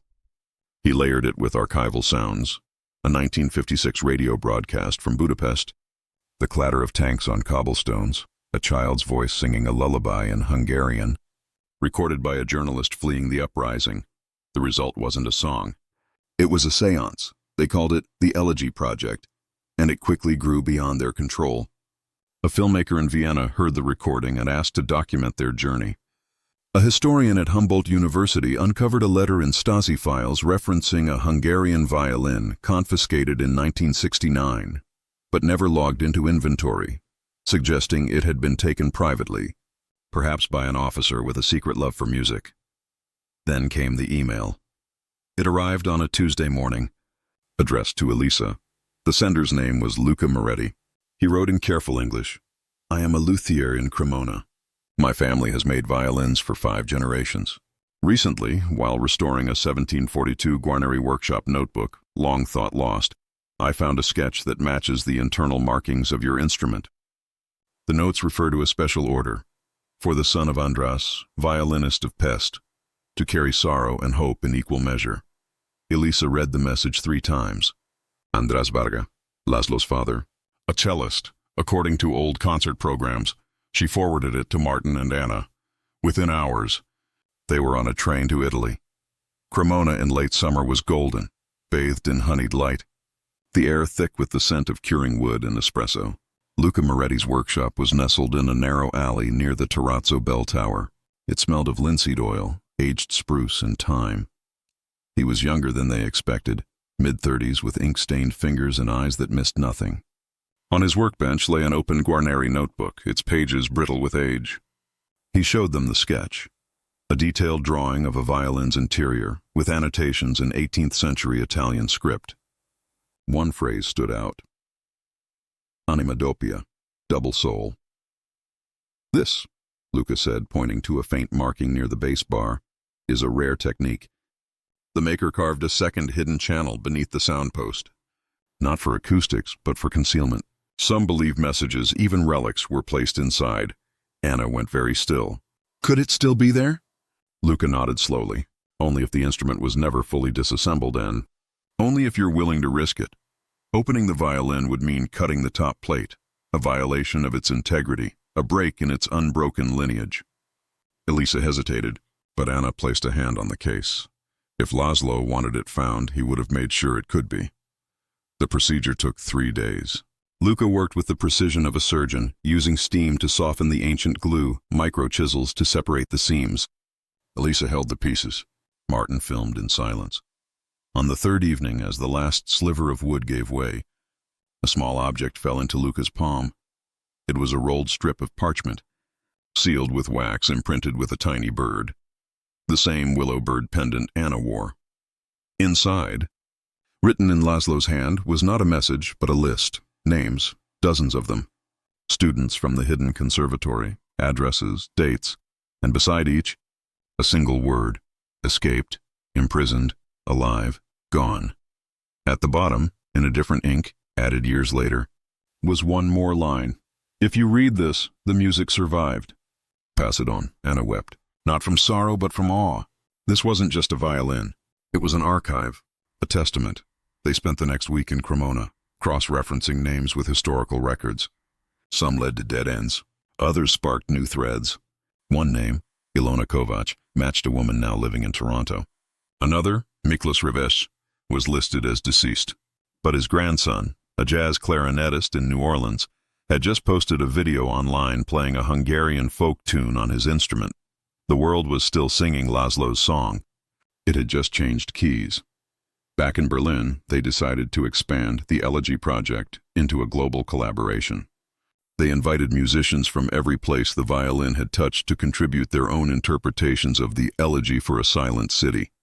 A cellist in Budapest, a folk singer in Debrecen, a jazz violinist in New Orleans, a sarod player in Kolkata, because, as Martin pointed out, music doesn't respect borders. But just as the project gained momentum, a new complication arose. A representative from a major auction house contacted Elisa. A private collector in Monaco had heard about the violin. He was offering €2 million for it, to preserve it in a private museum. "He doesn't want to preserve it," Anna said bitterly. "He wants to own it, to silence it." Elisa knew the offer was tempting, enough to fund the project for years. But she also knew a violin locked in glass is no longer a voice. It's a relic. She declined. The collector didn't take no for an answer. A week later, an unsigned letter arrived at Elisa's workshop. Some stories are better left buried. Some instruments belong to history, not to sentiment. Martin wanted to go to the police. Anna wanted to hide the violin. But Elisa had another idea. "We don't hide it," she said. "We multiply it." With Luca's help, they created a digital twin of the violin, scanned down to the grain, its acoustics modeled in 3D, its soul translated into code. Then they released it online, a free, open-source model for composers, students, and sound artists to use. Within days, people were playing Elegy for a Silent City on virtual violins in Tokyo, Nairobi, São Paulo. The collector's power relied on scarcity. They answered with abundance. But the real test came when Anna received a call from Dresden's city archives. A box of documents had been declassified, Stasi files from 1975. Among them, a photograph of a young woman being questioned. She held a violin case. The caption read, "Eva Sabo, suspected of subversive musical activity." On the back of the photo, in faded pencil, she says the music is not hers. It belongs to the silence. Anna stared at the image of her mother, young, defiant, eyes unbroken. "She never told me," Anna whispered. "All these years. She never told me she fought." Now, as autumn approaches, the trio prepares for their most ambitious performance yet, a live broadcast from 3 cities at once, Dresden, Budapest, and Cremona. Anna will play the violin in Dresden. In Budapest, Ilona Kovac's granddaughter will sing the Elegy in Hungarian. In Cremona, Luca will play a newly built violin, crafted from the same patterns as Laszlo's, its wood aged in a chamber tuned to the frequency of the Danube. But something unexpected has begun to happen to the old Guarneri. Its tone is changing, not decaying, evolving. The lower notes have deepened, like roots reaching into earth. The high register has grown brighter, almost bell-like. Martin swears it responds differently depending on who holds it. When Anna plays, it sings with maternal warmth. When a young student from the Berlin Youth Orchestra tries it, it sounds curious, playful. Elisa thinks it's remembering all the hands it has known. Then, last week, a final mystery emerged. While cleaning the fingerboard, Anna noticed a tiny scratch near the 4th position on the E string, so small it could be mistaken for wear. But under magnification, it formed a letter. Alcione, she checked the other strings, on the A, on the D, Z on the G, Z, Laszlo. He hadn't just hidden messages in the wood. He had signed his name in the very place his fingers had pressed for decades, the place where music is born from pressure and friction. Now, every time Anna plays, she feels that signature beneath her fingertips. Not as a ghost, but as a guide. The performance is in 3 days. Rehearsals are tense. Technology glitches, time zones clash. And yet, in quiet moments, something miraculous happens. When Anna plays a phrase in Dresden, and the singer in Budapest echoes it, and the luthier in Cremona joins in, the 3 sounds merge into one seamless voice, as if the violin itself is stitching the cities back together. But there are still unanswered questions. Who is the collector in Monaco? Why does he want this violin so badly? And what happened to Laszlo Varga after 1966? Did he die in the Carpathians? Or did he too escape, carrying only memory and silence? Martin has begun searching Soviet labor camp records. Elisa is reaching out to Hungarian diaspora communities in Canada, Australia, even Argentina. Anna has started teaching weekly lessons to a group of refugee children in Berlin, Syrian, Afghan, Ukrainian, showing them how to draw sound from silence. The violin sits on its stand each night, waiting, not for an ending, but for the next note, and somewhere, in a locked archive in Moscow, or a forgotten attic in Transylvania, or the hands of a stranger who doesn't yet know their own story, another piece of the song is waiting to be found. The violin is patient. It has waited centuries. It can wait a little longer. Of course. Here is another continuation, deepening the mystery, introducing new voices, and weaving the violin's legacy into the fabric of a world still hungry for connection.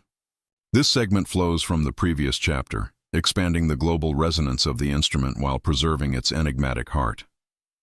The story remains open, alive with unanswered questions and unfolding possibilities.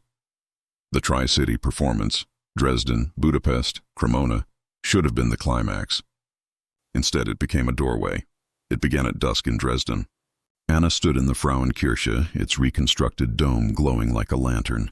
In Budapest, Ilona's granddaughter, Zsofia, waited beneath the rusted iron bridge where students had once thrown roses into the Danube during the uprising. In Cremona, Luca tuned his new violin in the same workshop where Amati once carved his first F-holes. Martin, stationed in a Berlin control room, counted them in. One breath, one silence, one note. Anna's bow touched the G string. The sound, deep, resonant, ancient, filled the Frauenkirche. Simultaneously, Zofia's voice rose in Hungarian, clear and unafraid, while Luca's instrument answered in a bright, tender harmony. The three streams merged through fiber optic cables and satellite feeds, stitched together by Martin's software into a single living sound. People gathered in public squares across Europe. In Warsaw, students projected the performance onto the wall of a former secret police headquarters. In Sarajevo, a choir joined in spontaneously. In Athens, refugees lit candles as the elegy drifted over the Aegean, and then, something no one expected. Halfway through the piece, as Anna reached the highest note of the passage, the old Guarneri emitted a sound no one had ever heard before. Not a harmonic, not a resonance, a whisper, like a voice caught between frequencies. Martin froze the audio feed, isolated the moment, and played it back. Beneath the violin's tone, faint but unmistakable, was a man's voice, speaking Hungarian. "Remember the children?" The room went still. Anna's hands trembled. "That's him," she whispered.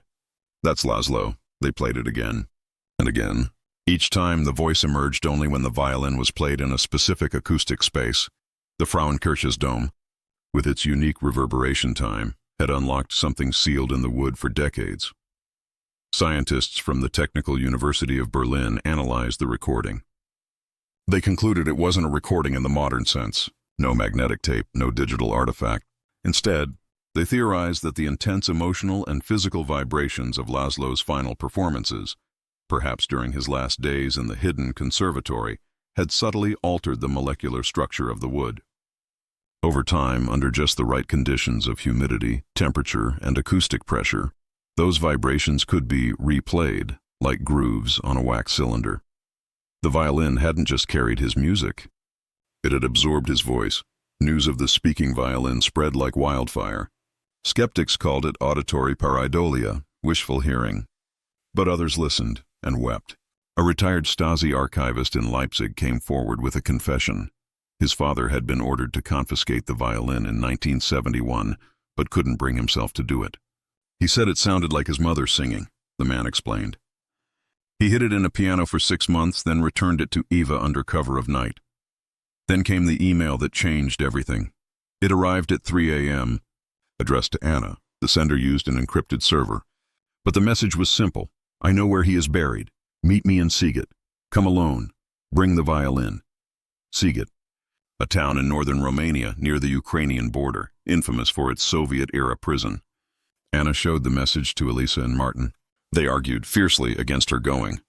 It could be a trap, a ploy by the Monaco collector, or worse. But Anna was resolute. "If there's even a chance, I have to go." Martin insisted on coming, not as protector, but as witness. If Laszlo's voice is in that violin, then his story belongs to all of us. They took a night train to Budapest, then a rattling bus through the Carpathian foothills. Siget was smaller than they expected. Cobblestone streets, wooden churches with onion domes, mountains looming like silent guardians. At the appointed hour, they met the sender in the courtyard of the Siget Memorial Museum, a former prison-turned-human rights center. He was an old man, bent with age, wearing a threadbare coat and a Soviet-era cap. He introduced himself only as Istvan. "I was with him," he said in Hungarian, his voice rough as gravel. "In the camp." He led them not to a cemetery, but to a grove of birch trees behind the prison walls. There, half hidden by moss, was a stone, unmarked but smoothed by time. "He didn't die here," Istvan said. "He escaped, but he left something behind." He knelt and brushed away the dirt. Beneath the stone was a small cavity. Inside lay a rusted tin box. Anna's breath caught. She opened it with shaking hands. Inside was not a letter, but a spool of magnetic tape, mold-speckled, brittle, but intact. And a note. "If you have the violin, play this where it was born. The tape holds the last lesson. Elvi, the last lesson. not a performance. A teaching. They returned to Budapest, where Zsofia helped them find a vintage reel-to-reel player in a jazz club basement. The machine hissed to life. The tape crackled. Then, Laszlo's voice, thin but clear. Today we speak of silence. Not the absence of sound, but the space where truth lives. When they take your voice, do not rage. Listen. In the quiet, you will hear the next note. In the one after that, music is not in the bow. It is in the breath between fear and courage. He was teaching children. Their voices, soft, tentative, answered his questions. One asked, "What if we never play again?" Laszlo replied, "Then you will sing in your heart, and someone someday will hear you." The recording lasted 17 minutes. At the end, faintly, came the sound of a violin, just 3 notes repeated like a heartbeat. It was the opening of the elegy. Back in Berlin, they faced a dilemma. The tape was fragile. Each playback degraded it further, but its message was too vital to keep hidden. Martin digitized it with painstaking care, then embedded fragments of Laszlo's voice into a new composition, a sonic tapestry woven from the original elegy, the Frauenkirche whisper, and the children's voices from the tape. They called it The Lesson. They released it online on the anniversary of the 1956 uprising. Within hours, musicians around the world began responding. A choir in Kiev sang Laszlo's Breath Between Fear and Courage over air raid sirens. A cellist in Tehran played the 3-note heartbeat in a rooftop broadcast. A group of school children in Debrecen recorded themselves whispering the lesson in unison. The violin was no longer just an instrument. It had become a conduit, but the Monaco collector hadn't vanished. His latest move was subtler. He'd begun funding a rival narrative, a glossy documentary claiming the speaking violin was a digital hoax, a clever forgery by sentimental artists. He'd even hired a renowned acoustics expert to debunk the phenomenon.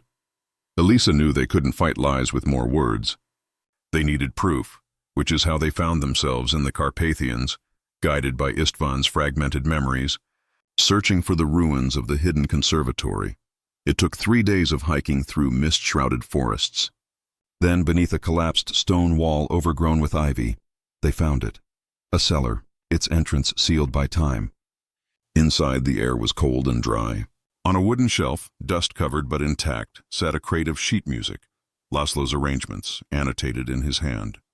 And beneath it, a leather-bound journal. Anna opened it with reverence.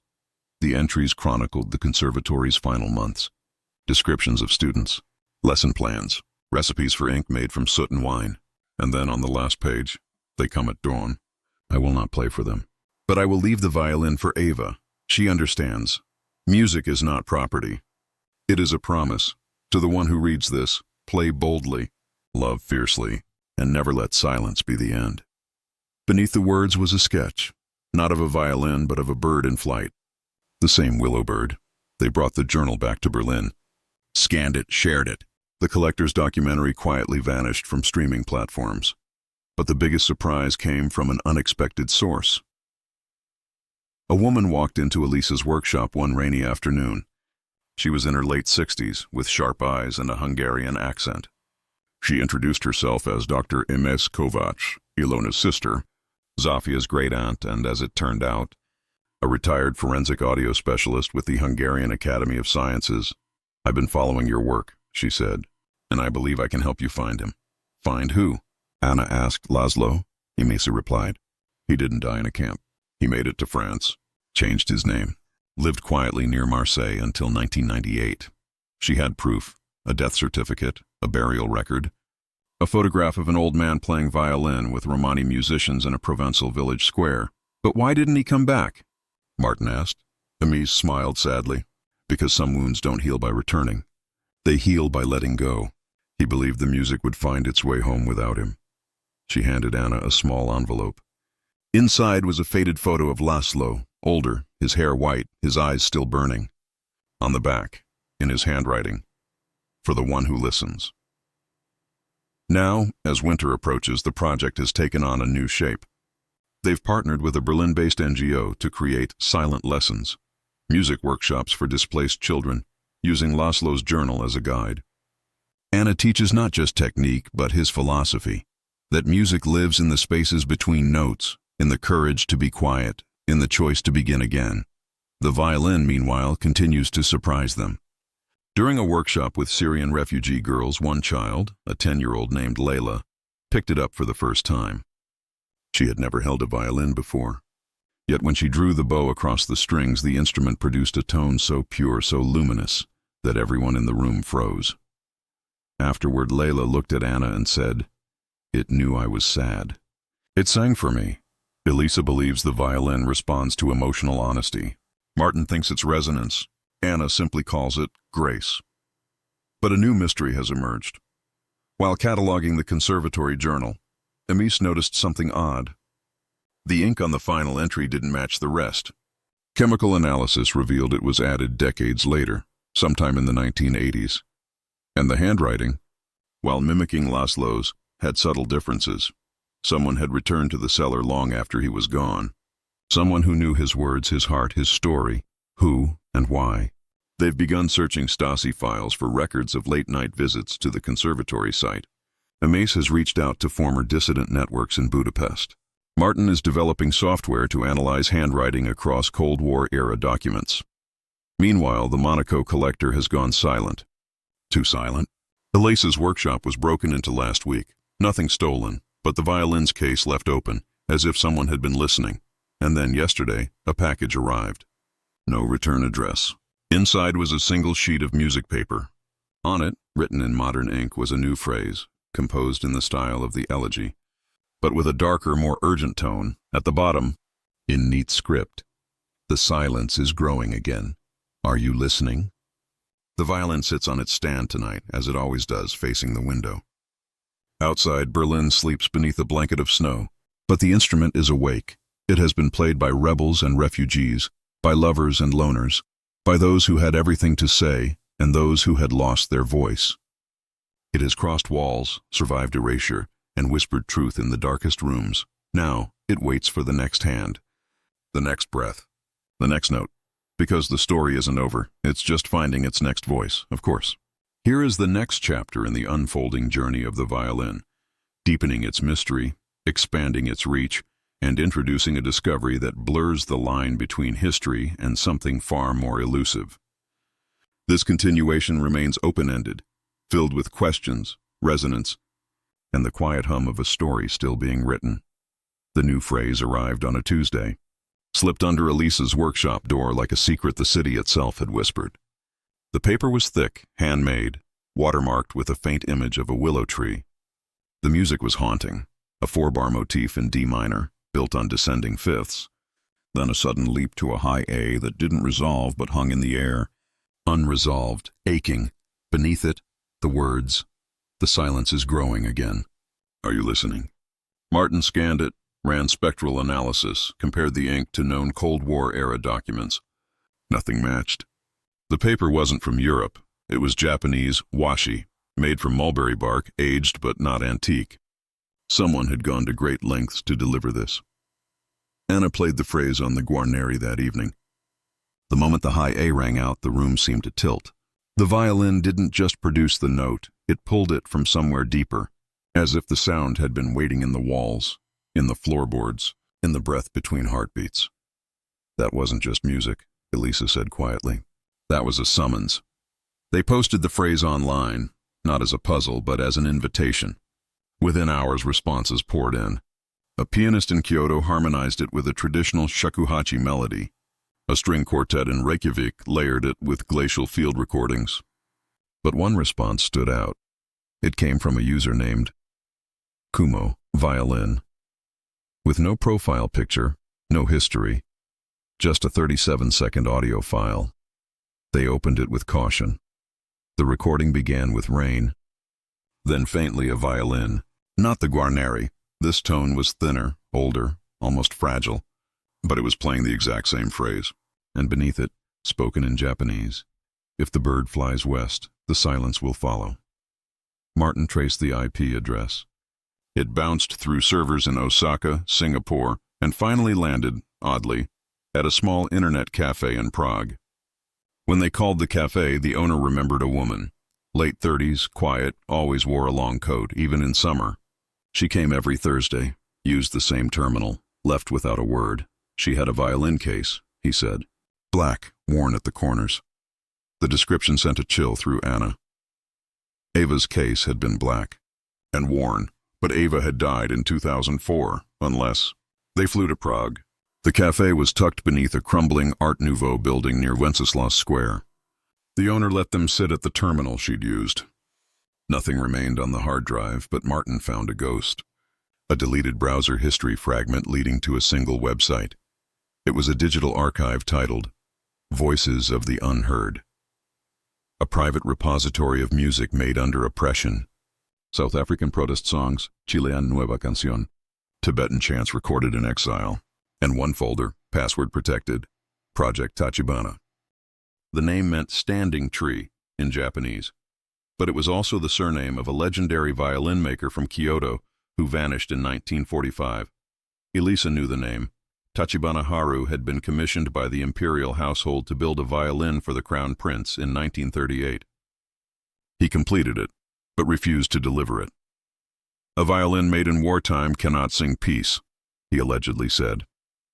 He disappeared soon after, and his workshop burned to the ground. But what did he have to do with Laszlo Varga? They reached out to Dr. Imais, who had contacts in Japanese musicology circles. Within days, she connected them to Kenji Tanaka, a retired professor at Kyoto University and a distant relative of Tachibana. Over a crackling video call, Tanaka's eyes widened when he saw the phrase. "This is not just music," he said. "This is a kotodama, a spirit word. In our tradition, certain sounds carry power. They can open doors." He explained that Tachibana hadn't just built violins.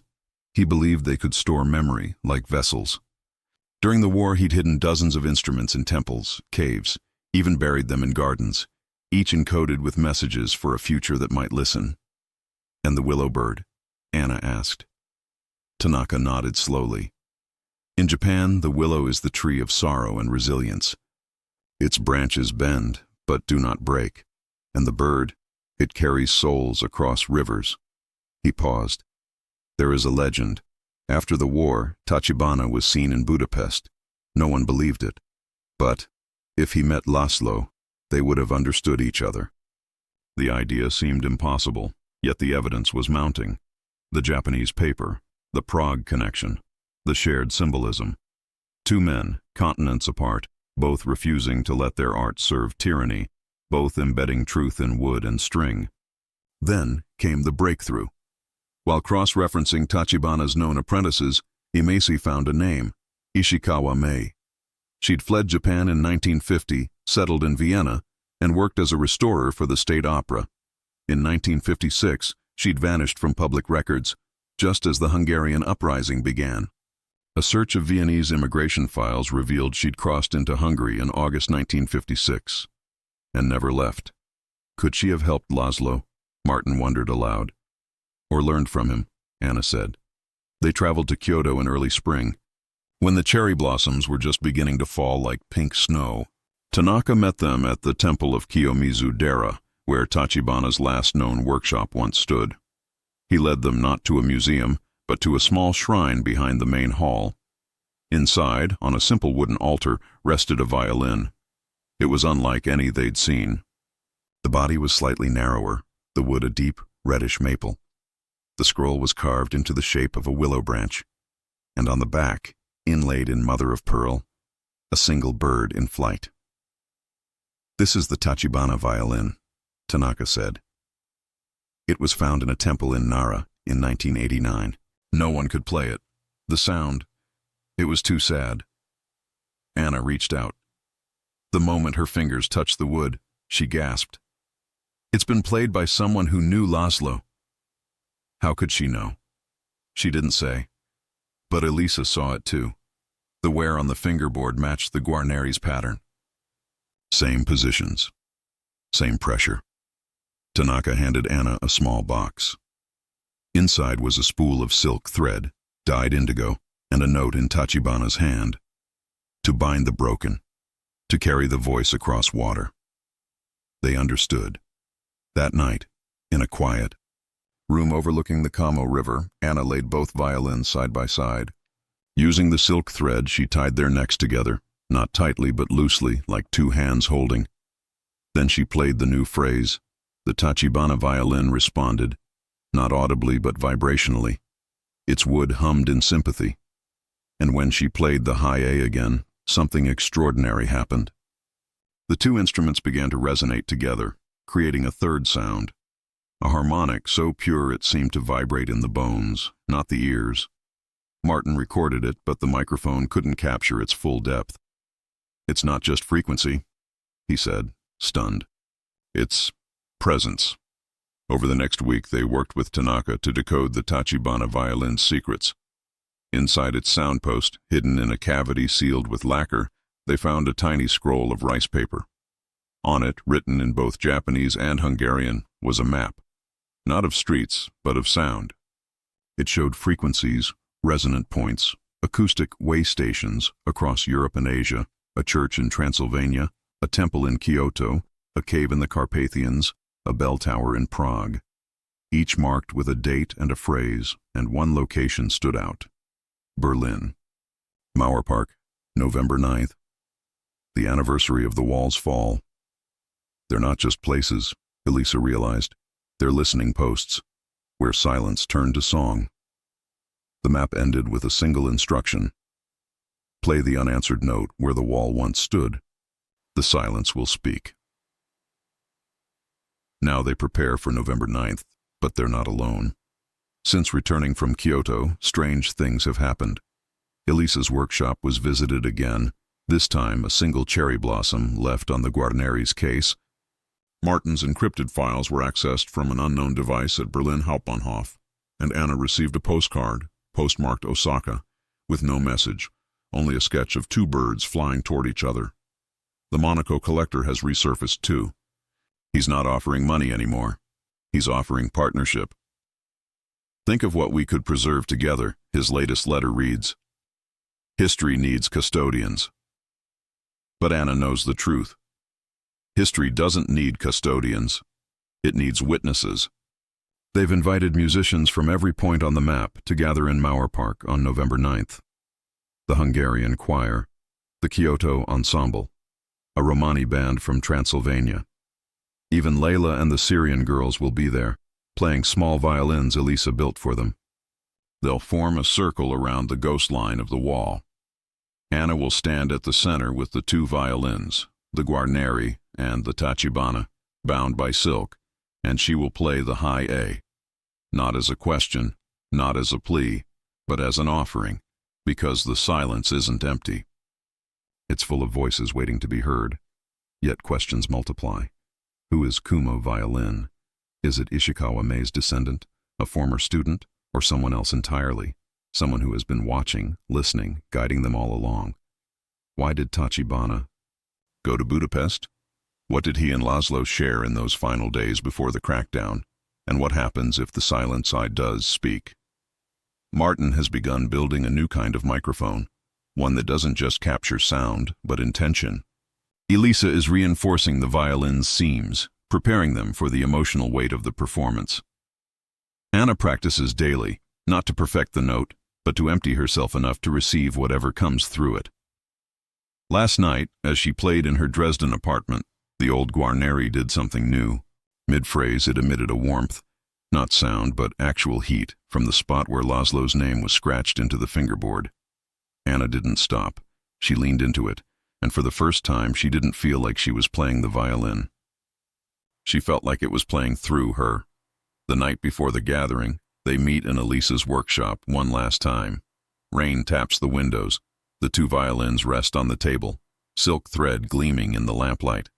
"We don't know what will happen tomorrow," Elisa says. "No," Anna agrees. "But we know why we're doing it."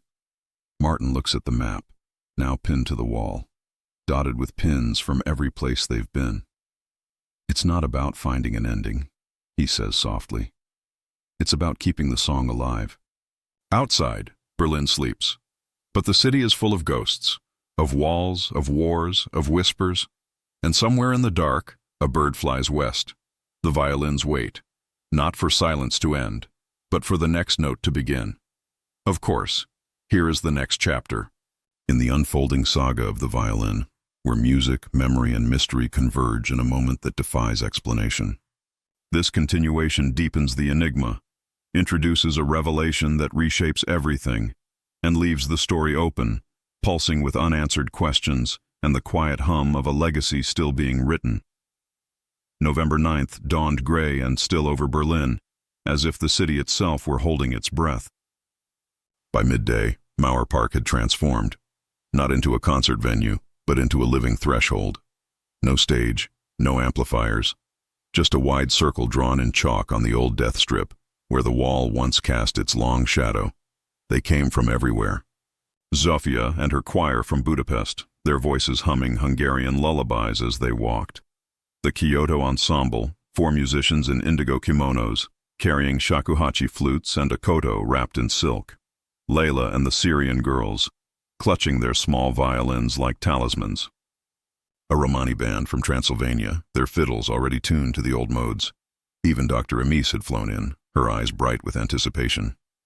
And in the center of it all, Anna stood with the 2 violins, the Guarneri and the Tachibana, bound at the neck by the indigo silk thread. She wore no coat despite the chill. "The sound needs skin," she'd told Elisa that morning. Martin moved among the crowd, placing his custom microphones, spherical, copper-wired devices he called resonance catchers, at precise points along the chalk circle. They didn't record sound, he explained. They recorded intention, the emotional charge behind a note, the silence between breaths, the collective hope of those gathered. Elisa watched from the edge, her arms crossed, heart pounding. She hadn't slept in 2 nights, not from anxiety but from listening. Ever since Kyoto, the workshop had been different, not haunted, alive. Tools would shift overnight. The varnish jars would hum faintly at dawn. Once she swore she saw the Guarneri's scroll turn toward the window, as if watching the sunrise. Now, as the sky deepened to twilight, the crowd fell silent. Anna closed her eyes, lifted the Guarneri, and played the high A. The note hung in the air, clear, trembling, unresolved, for a long moment. Nothing happened. Then the Tachibana violin, resting on its stand beside her, began to vibrate, not from acoustics, not from resonance. On its own, a low drone emerged from its body, deep, resonant, like the earth breathing. The Kyoto musicians gasped. One whispered, "Kami no koi," the voice of spirits.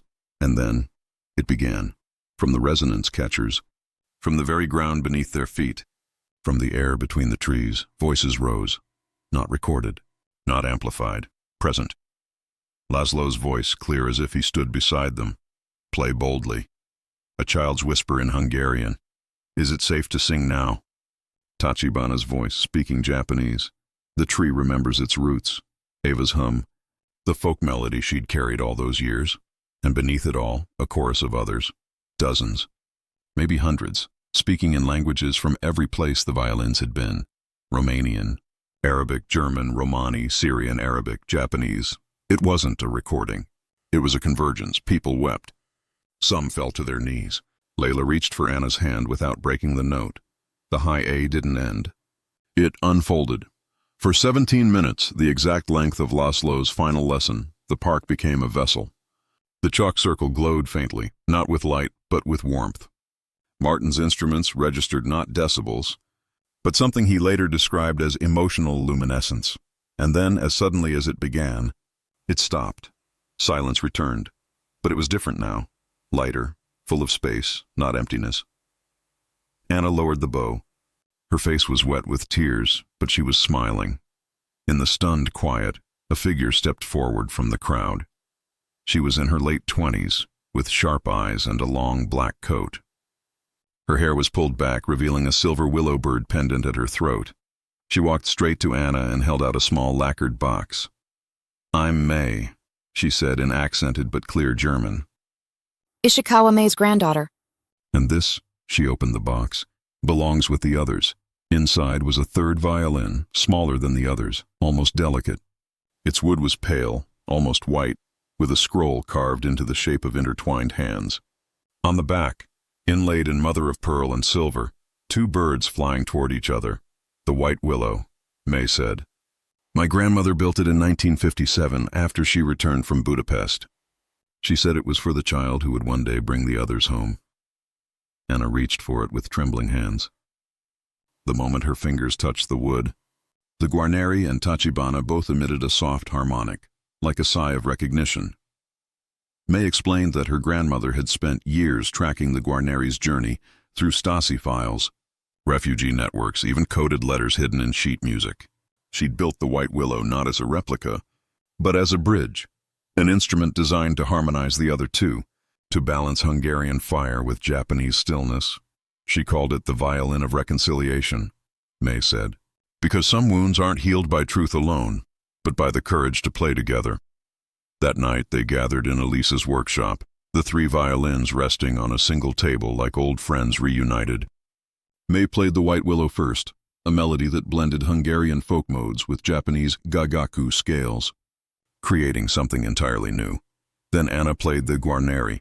Then Tanaka's student via video call played the Tachibana in Kyoto.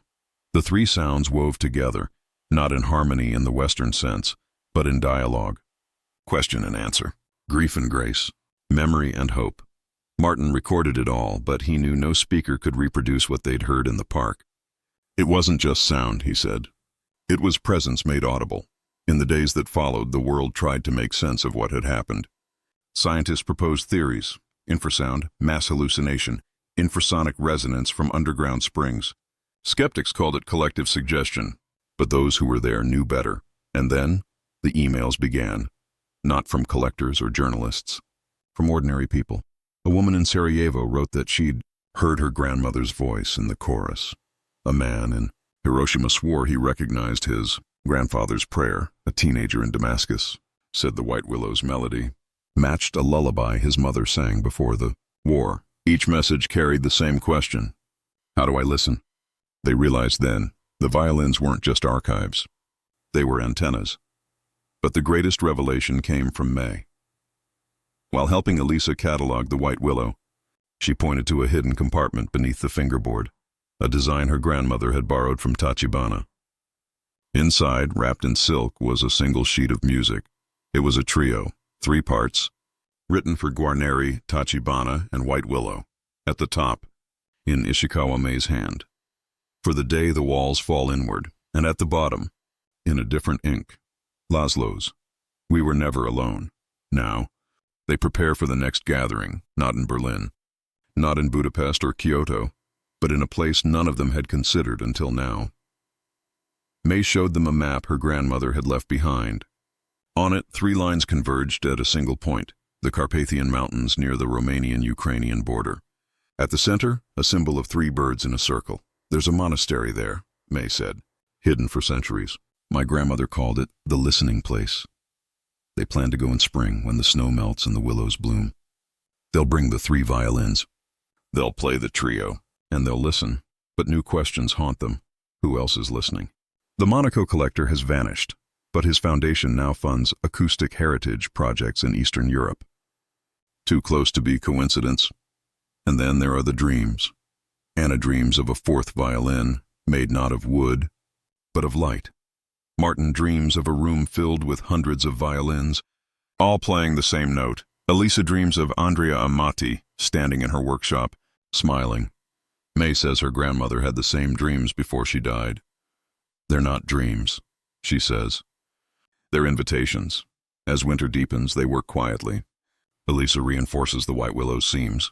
Martin builds more resonance catchers, this time designed to capture memory frequencies. Anna teaches the trio to Layla and Zofia, preparing them to carry the song forward. But the most startling change is in the violins themselves. They no longer need to be played to speak.